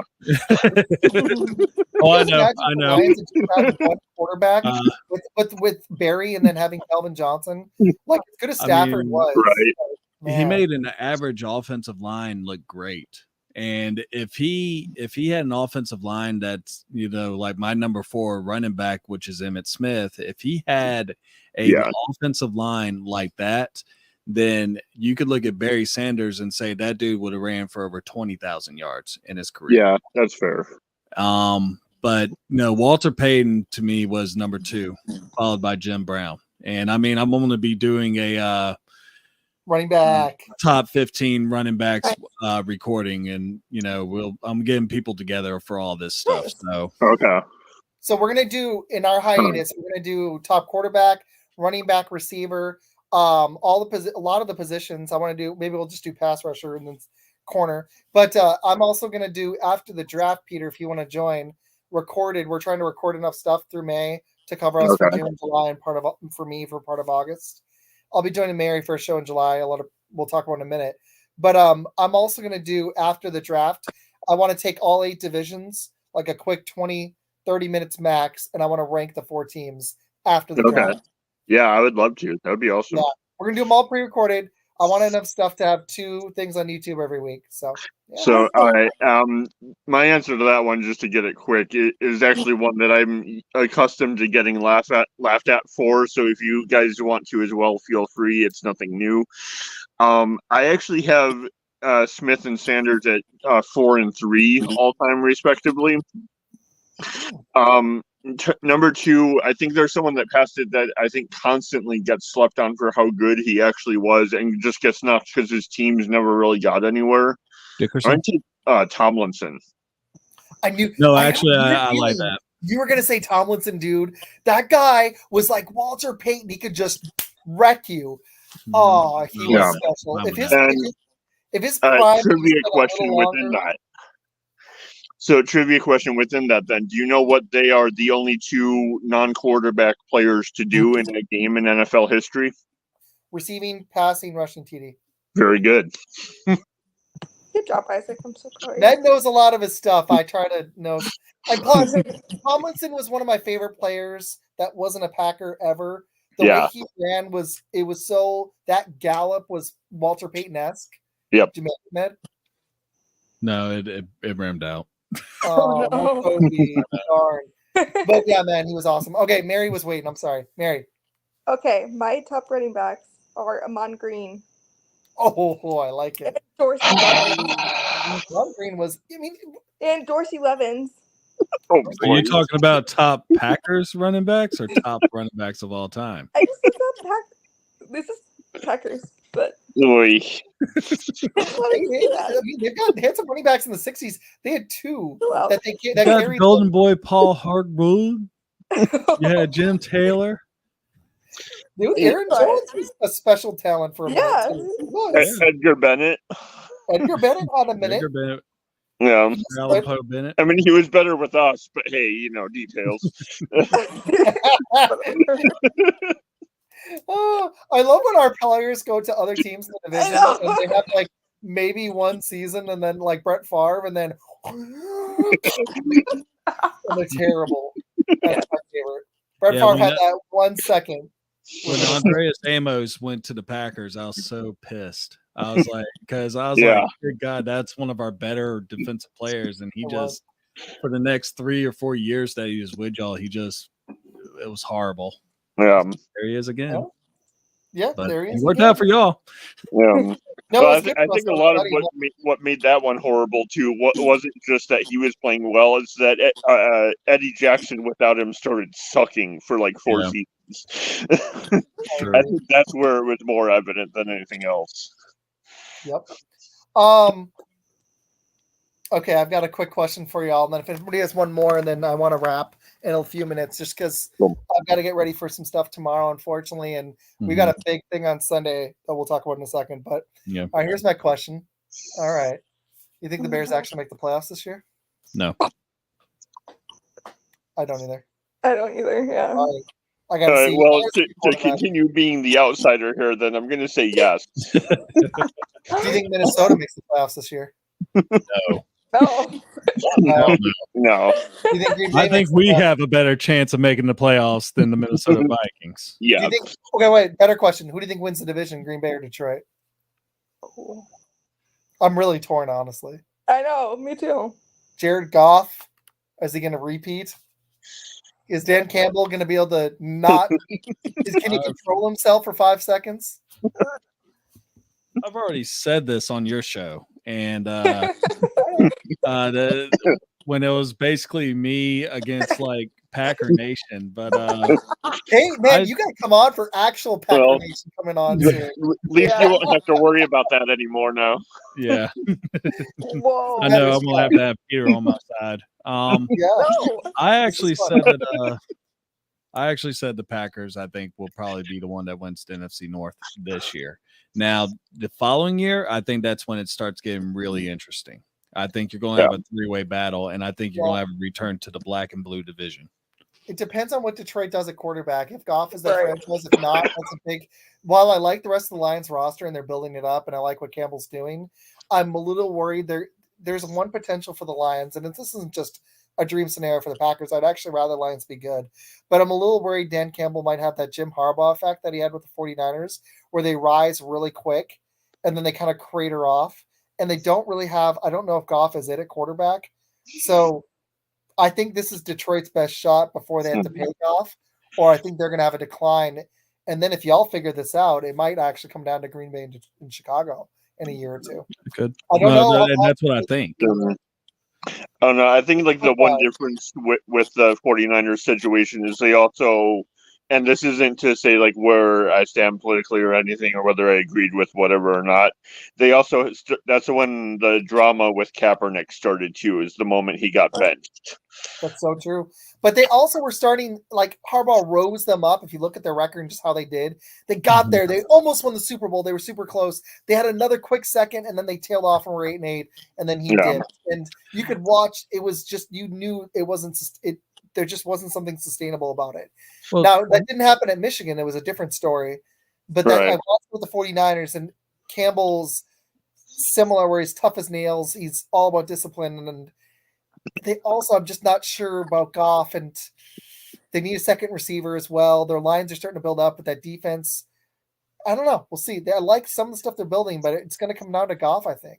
Well, the thing is with Jim Harbaugh, with his tenure over in San Francisco, is he actually had a really good team that he inherited. With the Mike Singletary year or a couple years that they had high draft picks, like for about 10 straight years where they're in the top 10 every year. I mean, they sucked that bad. But when he got there, he had a ready-made team, and the main reason why he left was, there was the Kaepernick issue, but at the same time, he was having a feud with the GM over there in San Francisco at that time, and it's basically what Bill Parcells said one time about Jerry Jones. You know, he's being told to cook the meal, but he can't go to the grocery store to buy the groceries. Right. And that's really what really soured the relationship between Harbaugh and San Francisco, is he just didn't get along with his GM at the time. Agreed.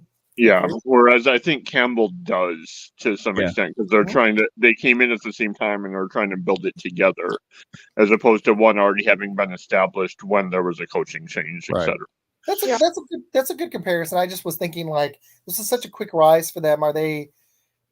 I do think the 49ers are going to have a Super Bowl hangover, so I think the NFC is a little up for grabs between. I think the Rams could surprise. I think at Green Bay. I think at Detroit. I don't see Seattle. I'm sorry. I don't believe in Geno. People have been on Seattle. I don't even remotely see they got Sam Howell now, so good luck with that. I know. I could be wrong. They've got weapons, but I think the one other difference. I think the one other difference with that 49ers team too is that was a fairly experienced veteran team as opposed to one that's primarily like under 26 still, too. Right. Is that a bunch of like the Navarro Bowmans, Patrick Willis, etc. Yeah. No, so that was win now as opposed to win together. I agree. Good take. Does anybody have any other questions really quick before we do? And Peter, I gotta say thank you, man, for hopping on. This was awesome. Med needed some love, and you gave Med some Bears love. And Mary, thank you for joining me and being after your show. You rock. Seriously, you're awesome. Peter, I'm not tired yet. Unfortunately. No, I know I had shown you it. Did you get to show Mary that Packers mock that I did the other night? No. On X, I don't talk to her on. I'll copy it from Facebook on my phone. Okay, I had a busy day, dude. You're gonna love it. I still haven't even gotten to watch the Draft Utopia episode. I watched on silent because I was subbing. I had to sub for a teacher today, and I got home, played with the kiddo, showered, hopped on here. I had like 20 minutes, so it was. Isaac, you love Newbin, right? I like him. Yeah, Okay. Draft Utopia thinks Packers will get him at 41. I think so too. No. I'm not going to be upset about it. I would. If Peyton Wilson, here's my dream scenario. We get. No, I want them to get Elijah Jones. Yeah. Mary, that was my favorite part of the show, and I'm so sorry when you saw my natural reaction come out, because I was like, it took me a minute. I was like, where was Elijah Jones? And I was like, he was like the one like 800s, and then I looked and I was like, Elijah Jones was about 6 or 7 players behind Newbin in the line for his next drill during the combine. Yeah. All right, so let's see. Should we go Melton, Jones, and Kitchens for their first 3 picks? I like it. Okay, guys, I've got my YouTube short scheduled to come out. I got one last question for y'all, okay?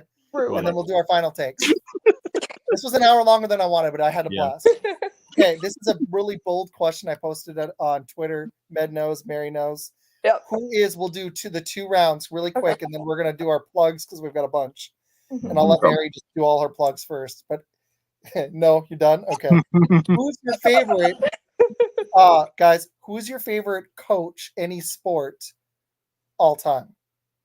Ooh. Peter, you can think about it for a minute. Med? I can go shoot mine because I already shot my shot.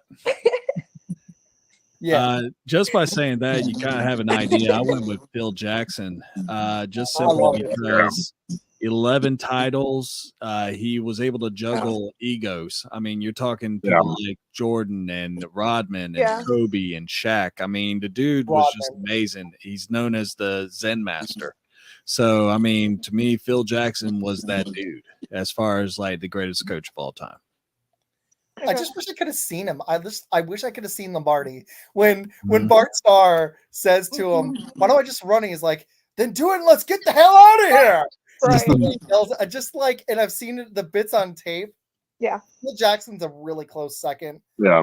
I had to give Pop some love. I'm not a Spurs fan, but what Pop did with the Spurs and what I think if he sticks around long enough, what he might do with Victor Wembanyama, because that guy's special already. You can tell if you've seen it. That guy, like, you could argue he could be Defensive Player of the Year as a rookie, which is just stupid. That like never happens. So if they can get a team around him before Pop's too old and he's getting up there, but Pop, I got some love. But man, Phil Jackson. Yeah. What if you watch The Last Dance? Freaking Rodman was having meltdowns that last championship season. Mm-hmm. He had to go to Vegas in the middle of the season, like, and they let him. 48 hours. But I think there's also let him and stuff. I think there's also a huge argument. As great as MJ still was, I don't know that we win that one without Dennis being there. Oh, absolutely. He was such a vital. You had to have a guy that could pretend to slow down Malone. Because Malone was just ridiculous. He's the mailman for a reason. And they knew they were going to be going except for the Sunday games, but that's a whole other discussion. Well, he doesn't deliver on Sundays. Right. Well, the mail greatest line ever. And it's so true. But you had to have somebody, they needed that rebounding presence, and they needed a guy that selflessly played D, and even at his advanced age, he could still give you that. They wouldn't have. I mean, if Pippen had been hurt for more than just Game 6, they wouldn't have won it without Pippen either. Yeah. Or Steve Kerr he hit some big shots for him. He really did.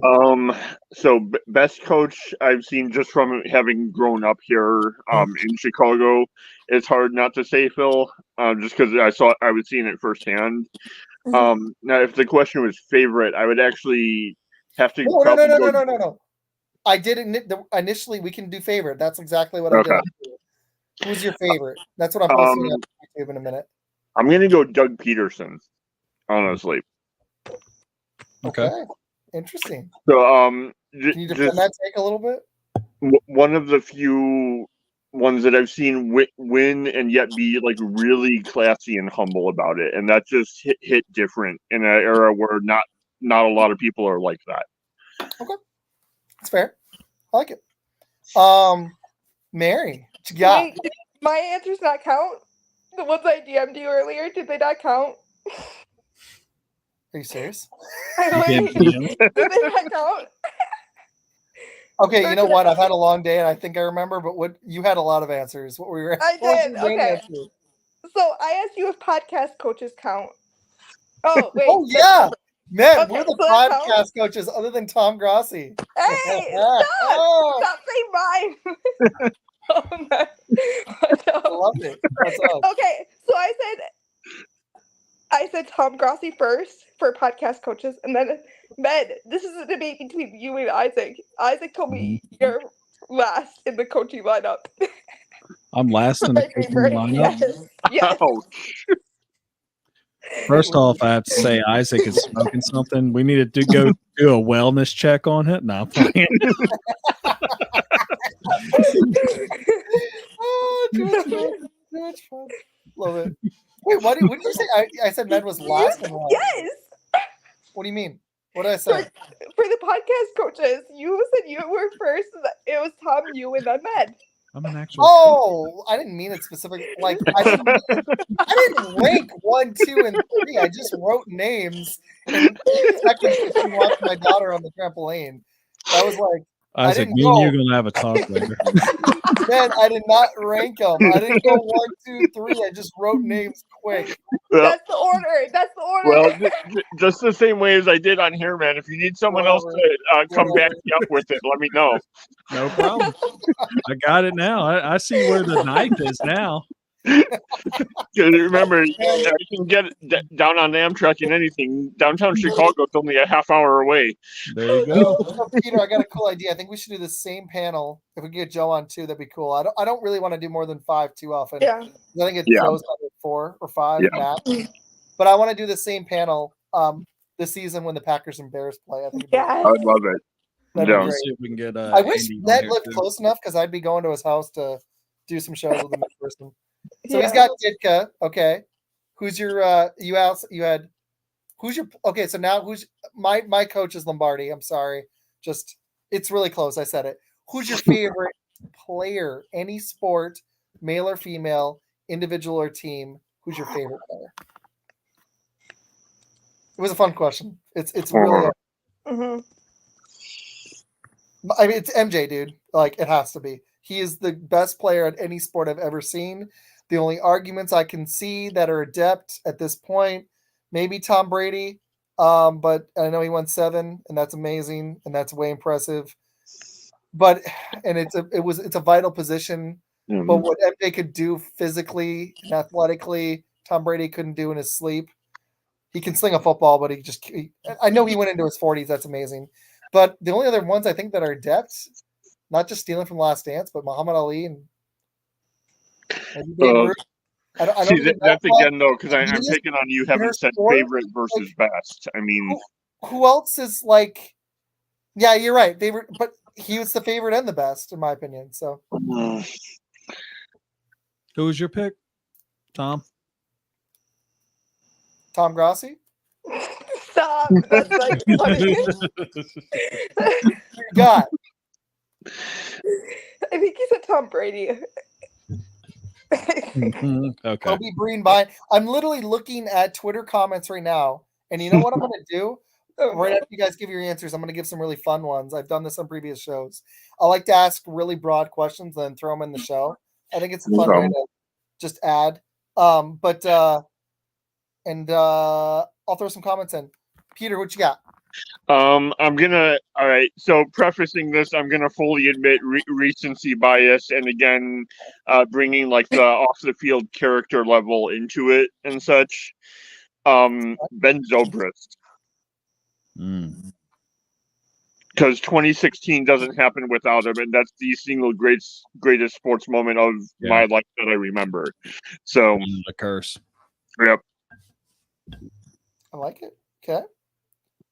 Matt, what you got? So I've already talked about this before, but my favorite, I grew up watching football. So my favorite football player of all time is actually Peyton Manning. And nice. we went to Canton to go actually watch him get inducted in the Hall of Fame. And for Packers and Bears fan, there's actually this really cool thing that actually happens where they bring you into a locker room and you get a pep talk from Vince Lombardi and George Halas. Nice. And it's like a 3D hologram. So you actually see them talking to you like they were talking to the players. It's really cool. It's something you got to check out before they have to re-renovate it. But Peyton Manning, to me, I mean, if it ain't what he did on the field, it's the commercials he had, Cut That Meat, you know, the very famous MasterCard commercial or Visa or whatever they were. But his, you know, the Manning cast, stuff like that, he has done so well after football. Even the roast that he had with I'm trying to think of who it was he roasted, but it was he was appeared on a Comedy Central roast and he killed it. So that and his speech when he was MC at the ESPYs too. Yes, it was an absolute riot. Like my brother Eli can't be here tonight because that's what I told the folks at the door. Or when he was sitting there and he started cracking on Kevin Durant and that was great. It's like Russ, what do you think? Mary. I've got some other answers I want to give in a second. Then I've got some other. I'm going to throw some comments on Twitter in. Mary, who's your favorite? You cannot say Tom Grossi. Okay, I won't. I sent Isaac this picture earlier, but I have a signed picture of Clarence Williams, the defensive edge. Nice. My grandfather gave it to me from my mom, cool. So it's like special. There we go. And also Curly Lambeau. Very cool. Curly I've got Lambeau. some favorite answers. They're not best. But NFL guys, I absolutely like. I'm in my mid-30s. I loved watching Ed Reed and Ray Lewis. It was special. I do like Ray Lewis. Polamalu was a beast with the Steelers. Yeah. I loved watching Randy Moss and Dante Culpepper. I'm just going to be honest. He's not had a good career post, and Rodgers has followed his path. But watching Brett Favre was something. Rodgers. I don't really know which one was better. I think Rodgers may have been slightly better. I think he's a little more afraid to make mistakes, but they were both they're just a blast to watch. I loved it. I'm trying to get a contact to get him on, but I loved watching Leroy Butler in the 90s at safety for us. He was special, but the two Packer guys that stand out beyond those guys were Reggie White and Charles Woodson. What they did at their positions was the best I've ever seen. But basketball wise, outside, I have a lot of love for Allen Iverson. He was special. AI was a beast, but watching Shaq and Shaq's my favorite of all time. The dude, what he's done on TV with Bark, the show that NBA does, people should be trying to emulate that. Yeah, that is the gold standard. Yeah. Stop having this crap where nobody talks to each other. You get 6 or 7 guys, you just keep adding. It doesn't work. They're not even having a conversation. They just give their 90-second takes at most, and it's awful television. I don't even like Fox anymore because they're not really engaging or having as much fun as they used to. And some of the guys are getting a little bit too old, honestly. But they just are. Like Bradshaw's not doing what he used to, and Jimmy was fired up about the Cowboys. That was kind of fun to watch. But everybody should be trying to emulate the NBA one because Charles and Shaq and Ernie and Kenny are comedy, but they're great at what they do. Yeah. And Matt, if we can make enough money off this where we can go to Canton together, because that would be a dream. Matt, you're gonna love this. Somebody said Brian Urlacher for favorite player. Yes, there you go. Somebody said MJ, obviously.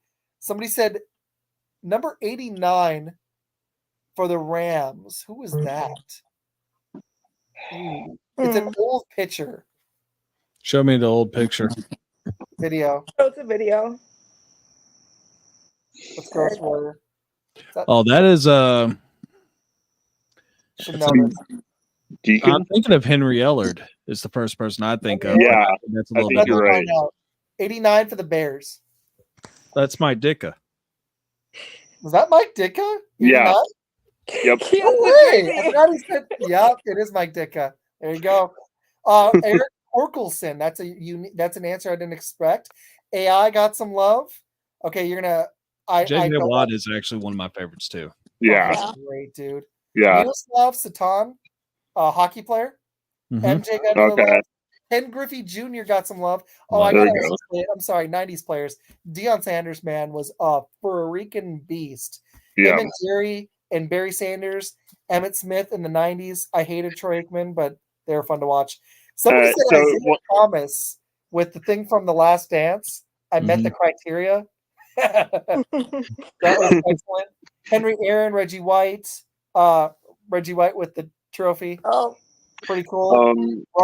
Given that it just came to mind, but given that you had mentioned Dion and Barry there for a minute, wanted to ask something. How'd that Tony Mandarich pick turn out for you guys? Because they were both still on the board. I don't talk about it.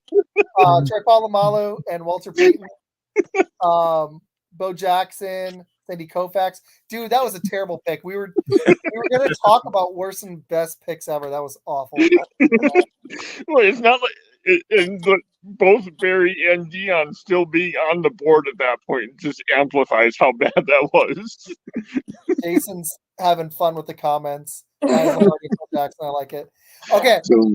All right, guys. We've got some plugs. Do have one other question, but I'll save it for next time. What you got? All right. So, given that we have Bears and Packers specifically represented in here right now, right? Who? So I'm going to ask Med and I would answer for you guys, and then you guys would answer who's your favorite Bears player of all time that you actually got to watch. It's got to be Urlacher. Okay. It like the look of pain on Mary's face. Hey, that's not fair. That was awesome, but That's not fair. Urlacher stands out. He really does. Yeah. Oh no. No. Yeah, I got to watch. I didn't get to see Walter Payton. Yeah. Jason got to see him. I didn't. Right. Like I watched Walter Payton's film, but I didn't get to see him. Like. Right. Yeah. I love Justin Fields. He had a great record against the Packers. Yeah. Is that a good answer? Or Adrian Amos. Don't forget about Adrian. You know, I'm trying to be nice with this question here. I remember when y'all had Dan the Magic Man Majowski before he got that far. That's a good answer. No, Matt Forte is a close second because he was a special running back. He was a lot of fun. Yeah. I'm hoping y'all get a running back. I think that would be like if Swift isn't it, we're gonna find out this year. That's gonna be huge. So, yeah. Good answer, dude. Mary? What? You still haven't said who's your favorite player. No, I don't know any. You know what? Walter Payton. You watched him, right? Yeah, I guess. Yeah. Yeah, I guess. Sure. That's fine. I'll just go repeat the first pick for every time she doesn't answer this question now. So what was y'all's favorite Packer? If she can't, it's okay. We'll give her a minute. Reggie, 100%. Sterling Both on and off the field. It's hard to argue that. Ned, what you got? Sterling Sharp. He was up there with Barry Sanders with me, and it's a shame that he only played for 7 seasons because if he would have been, at one point he was rivaling what Jerry Rice was doing, leading him in what he was doing, and the fact that he hurt his neck. It's a shame that he's not in the NFL Hall of Fame. He should be in the NFL Hall of Fame. If Terrell Davis can get in the NFL Hall of Fame for such a short career, then Sterling Sharp needs it too. Yeah. And Shannon even said he's not even the most talented guy in his family. I think one of my favorite moments, Yeah. Now, obviously, the injury itself was slightly before when I was starting to watch it. Was it similar to what happened to Wendell Davis? Or when the neck snapped back, he basically made a catch, and when he hit the ground, his head snapped back real violently, and he used to have like a little tag that he would hook up to the back of his helmet. But he wasn't the same after that. Okay. All right, Mary, you got an answer? Because I want to hit plugs, and we will do. We've got a lot of stuff coming up. Devin Hester. Oh, there you go. Hey, good. That's a good answer. You might actually get a Bear fan. That wasn't so hard. That's a good answer, Mary. Oh, you didn't Google it, right? Well, that's what I was like. I couldn't remember. No, I It's been a totally long forgot day about for me, that. guys. I already had like an hour show before. I'm teasing. Okay, so we've got a lot coming up. Me and Mary, I'm going to give her the plugs, but the first show that's coming is the mock draft on Sunday at 4 p.m. Eastern. Myself, my dad, Med, Seth, Pete from Foxborough Fellas, both the guys from Vegas Benchwarmers, and Link from American Football Network. 8 people, 5 different shows, 4 different time zones. We are doing a 3-man, like the number count down there, 3-man, 3-round mock draft, all live Sunday at 4 p.m. Eastern. Come join us. Leave some comments. We are going to have a freaking blast. And Joe, who you saw earlier, will be on it as well. Oh, Joe too. Yes. Oh yeah, Joe. He's not here. It's okay. All right. Excellent. Ouch. Joe's awesome. I'm very excited. I did not intentionally forget. I just haven't written the names down. I was hoping I could get it, and I failed for the 8th time. So yeah, go me. All right, Mary, what you got? Why do I? Okay, fine. You have so many plugs. What? You want to go last? Sure. Okay, me and Mary are also doing a draft show next Thursday. The whole first round. She'll be doing second and third rounds for Podcast Boys on Mac and Cheese. I'm doing your plugs for you. Let's see if I can remember them all. I'll be hanging out with Bill. We'll be covering a little bit of the 4th round and doing a recap show. We might hop on Mac and Cheese for a minute. On Tuesday, I have not confirmed the time. I believe probably 9 p.m. Eastern. So Med has shots first. We are going to have, I don't know if Mary, I think I told Mary about this. We're going to have Just fans on. I'm very excited. They have a lot of draft prospects. They're 3 Texan fans. Join us for that. That's going to be awesome. I hadn't told you guys about this, but I'm going to do a surprise, very short, fun football next week. I'll let you know when, before the draft on Monday or Wednesday. And then, what do we got going on after that? Let's see. You're forgetting 2. We have Draft Utopia coming on after. Mm-hmm. I have Jason landed Green Bay Packer Nation for May 7th. And I believe Mary has somebody called here, I got it. Urinating Tree coming on. I don't know who that is. I got it from here. I wrote down more notes. Who's Urinating Tree? Is he big or something? Okay. Anyways, you didn't think he's a big deal. Day 2 and day 3. I wrote down on here day 25th is with Isaac, like he said before.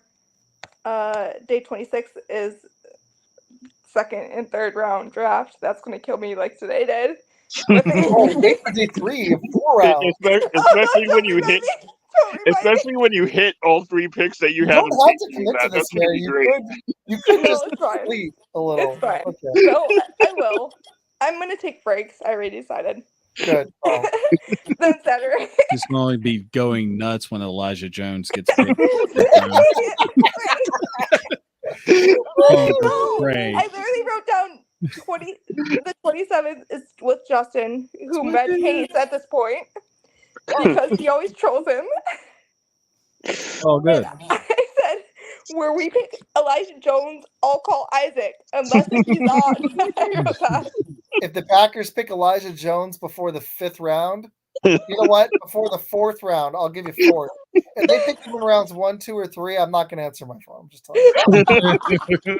You will not find me.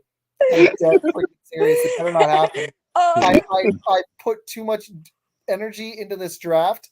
If the Packers can't scout, they better be scouting better than me. And I'm telling you right now, I think Elijah Jones, he could come give me $1 million. I wouldn't draft him before round 4. I don't care. You just don't do it, dude. No. Better not happen. I could just see like Isaac going to the GM as soon as he turns in that card for Elijah Jones, and he's just sitting there with a bottle of water spraying. I'm like, no, like he's like the dog that just urinated on the damn floor. I'll poke a hole in the top of the bottle. I'll be like, no. Don't do it, man. No. All right. Isaac, Mary, hey.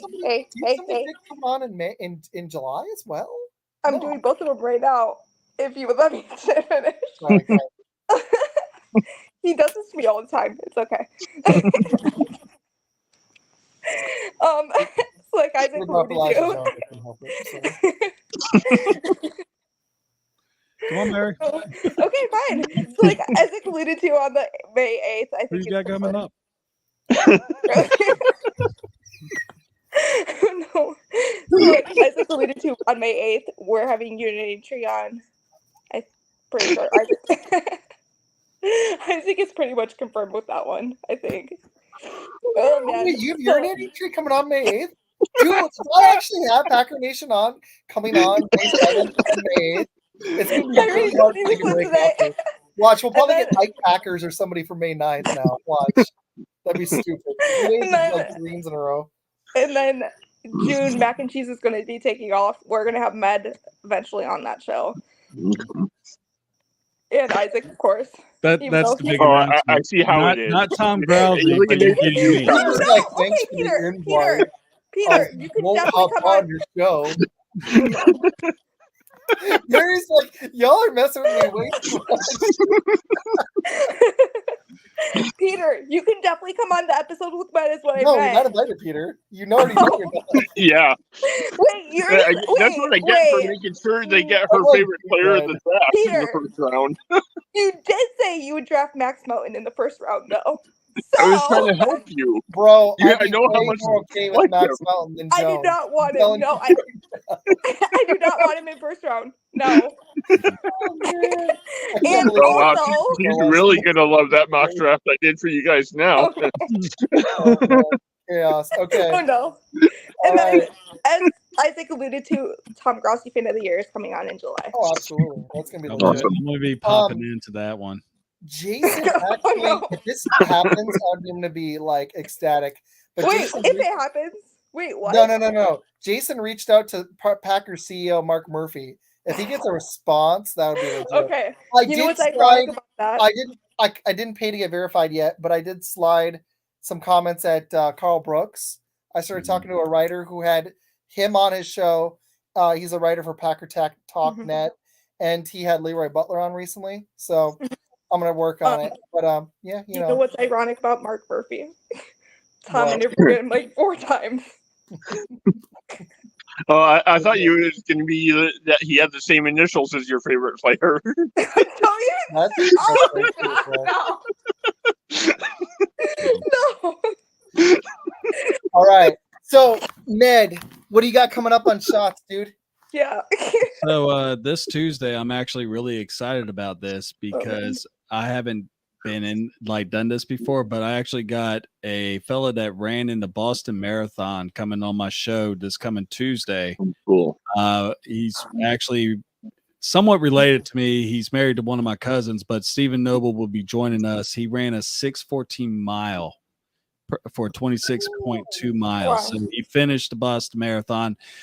Huge Atlanta Falcons fan and everything. So I'll be throwing a lot of Atlanta tiered questions at him. So I'm looking forward to actually just talking to him because, I mean, what kind of preparation do you take to get ready to the mindset you have to say, well, I'm going to go run 26 straight miles. Right. Yeah. I don't only even run 26 steps, let alone 26 miles. But like my heart's gonna just give out. yeah. But and I will be taking a hiatus in the summer. I will guest appear on some shows and everything like that, but I'm going to be getting some of the guys that I've met recently through, of course, Blitz, and I'm meeting a lot of people. I'm a Bears fan. That's most of his Twitter is filled with Packers. So yeah, it's cool though. I'm good with it. But, keep winning. Yeah. Well, no, the good thing is it gives us plenty of comedy material for when we're trying to entertain people. Oh no. I must be doing something right that Peter's watching my show and he's a Bears fan. That means so much. It really does. Or it's just out of the goodness of my heart. I feel led to reach out to those who are less fortunate than what we are. Oh man. It's like Peter rates your channel next. Oh, he leaves a ton of comments during it. It's so much fun. Like Jason did tonight.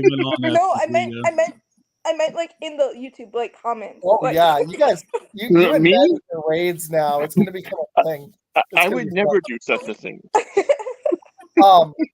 Dude, Peter, hey man, I gotta be like, this was great. I'd love to have you on anytime. Man. This was a lot of fun. Yeah, I think you seriously. have a blast too.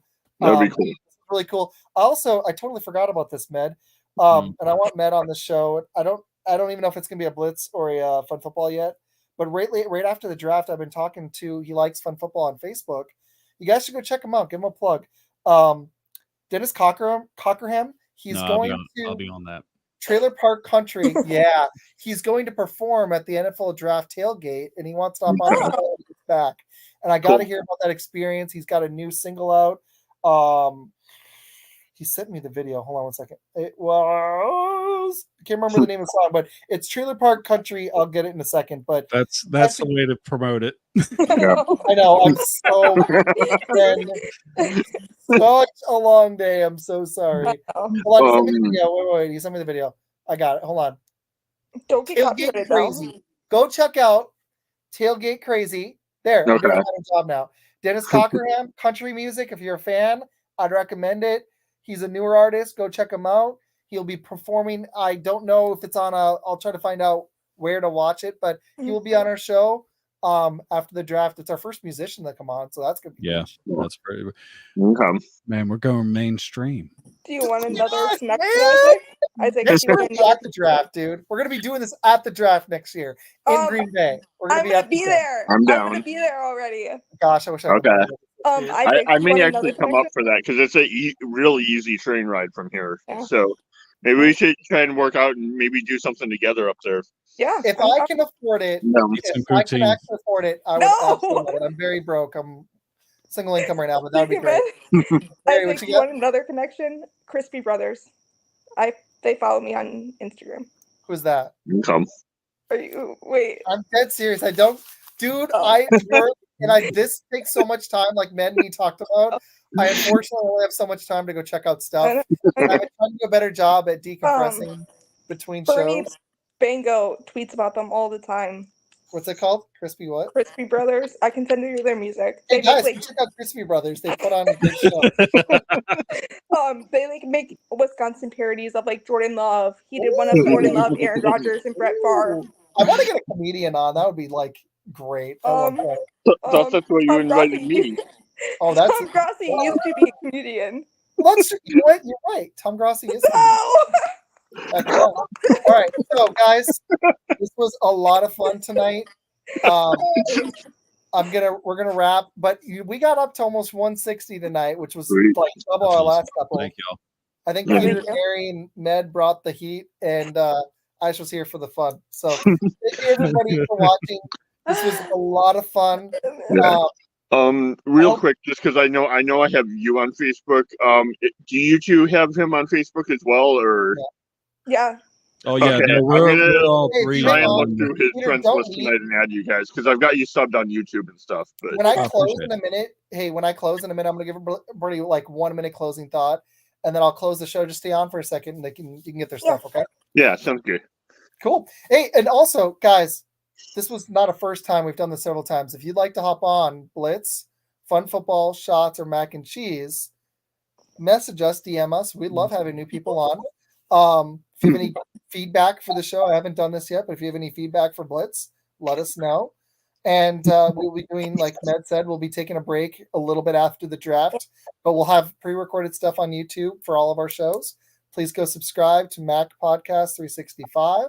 Please go subscribe to Shots from the Sideline on YouTube. Please go subscribe. We've really sucked with the YouTube, but please go subscribe to Blitz. It gets good views. Wait. TikTok. Yeah. Oh, it's gonna have a new TikTok too. Go check out Fun Football Pod. Help me hit my goal. And guys, go check out the other show on Podcast Boys Network. Go check out Link of Football Network, Football Expert, Queen of the Premiere. Link has a million shows. I'm not gonna. Yeah, he's got a million. So go check them all out. And Jason, thank you for watching. All the people that watched tonight, thank you guys. Yeah, thank you guys. We'll go around really quick, and then we're gonna close. Mary, you have any closing thoughts? I mean, thank you for keeping me awake this whole time. Good. Honestly, I was doing a mock draft when you asked me to come on, and it crashed. When you asked me, and I was like, I didn't feel like redoing it. No, I don't blame you. I don't blame you at all. I really don't. Peter, any closing thoughts, sir? This was. honestly really much needed, because I needed a day just to kind of cut loose. This last year has been beyond awful. And this really helped. So truly, thank you guys. Yeah, it's kind of for me and Med too. We've had a lot of stuff going on in our personal lives this year, so it's a good way for us to hang out as buds and meet new people and talk football. Yeah. One other thing, also, just quick plug, non-football related, but I am hoping to actually start recording some of the faith-based hip-hop poetry that I've written and put it up on YouTube. So keep an eye out for that as well. Yeah, let me know. Yeah, and we can we'll plug it on our shows. If you throw it in the comments, I'll plug it on the show. Absolutely. Good. Med, what you got? Any closing thoughts? Not right now. I mean, basically looking forward to what's going on Sunday. I mean, this was pure comedy right here. I don't understand why we need to have a comedian, but no, it's really good. Everything seems to be coming together pretty swimmingly, actually. Just, look at all us. Go ahead and check out Mary's episode yesterday with Draft Utopia. It was actually very insightful, and we're going to have some Millie. What up, Millie? Go. You want to show soon, but I have to wrap now. Yeah, otherwise I'd have you on. I know he's only free like now. We're gonna do a show soon, dude.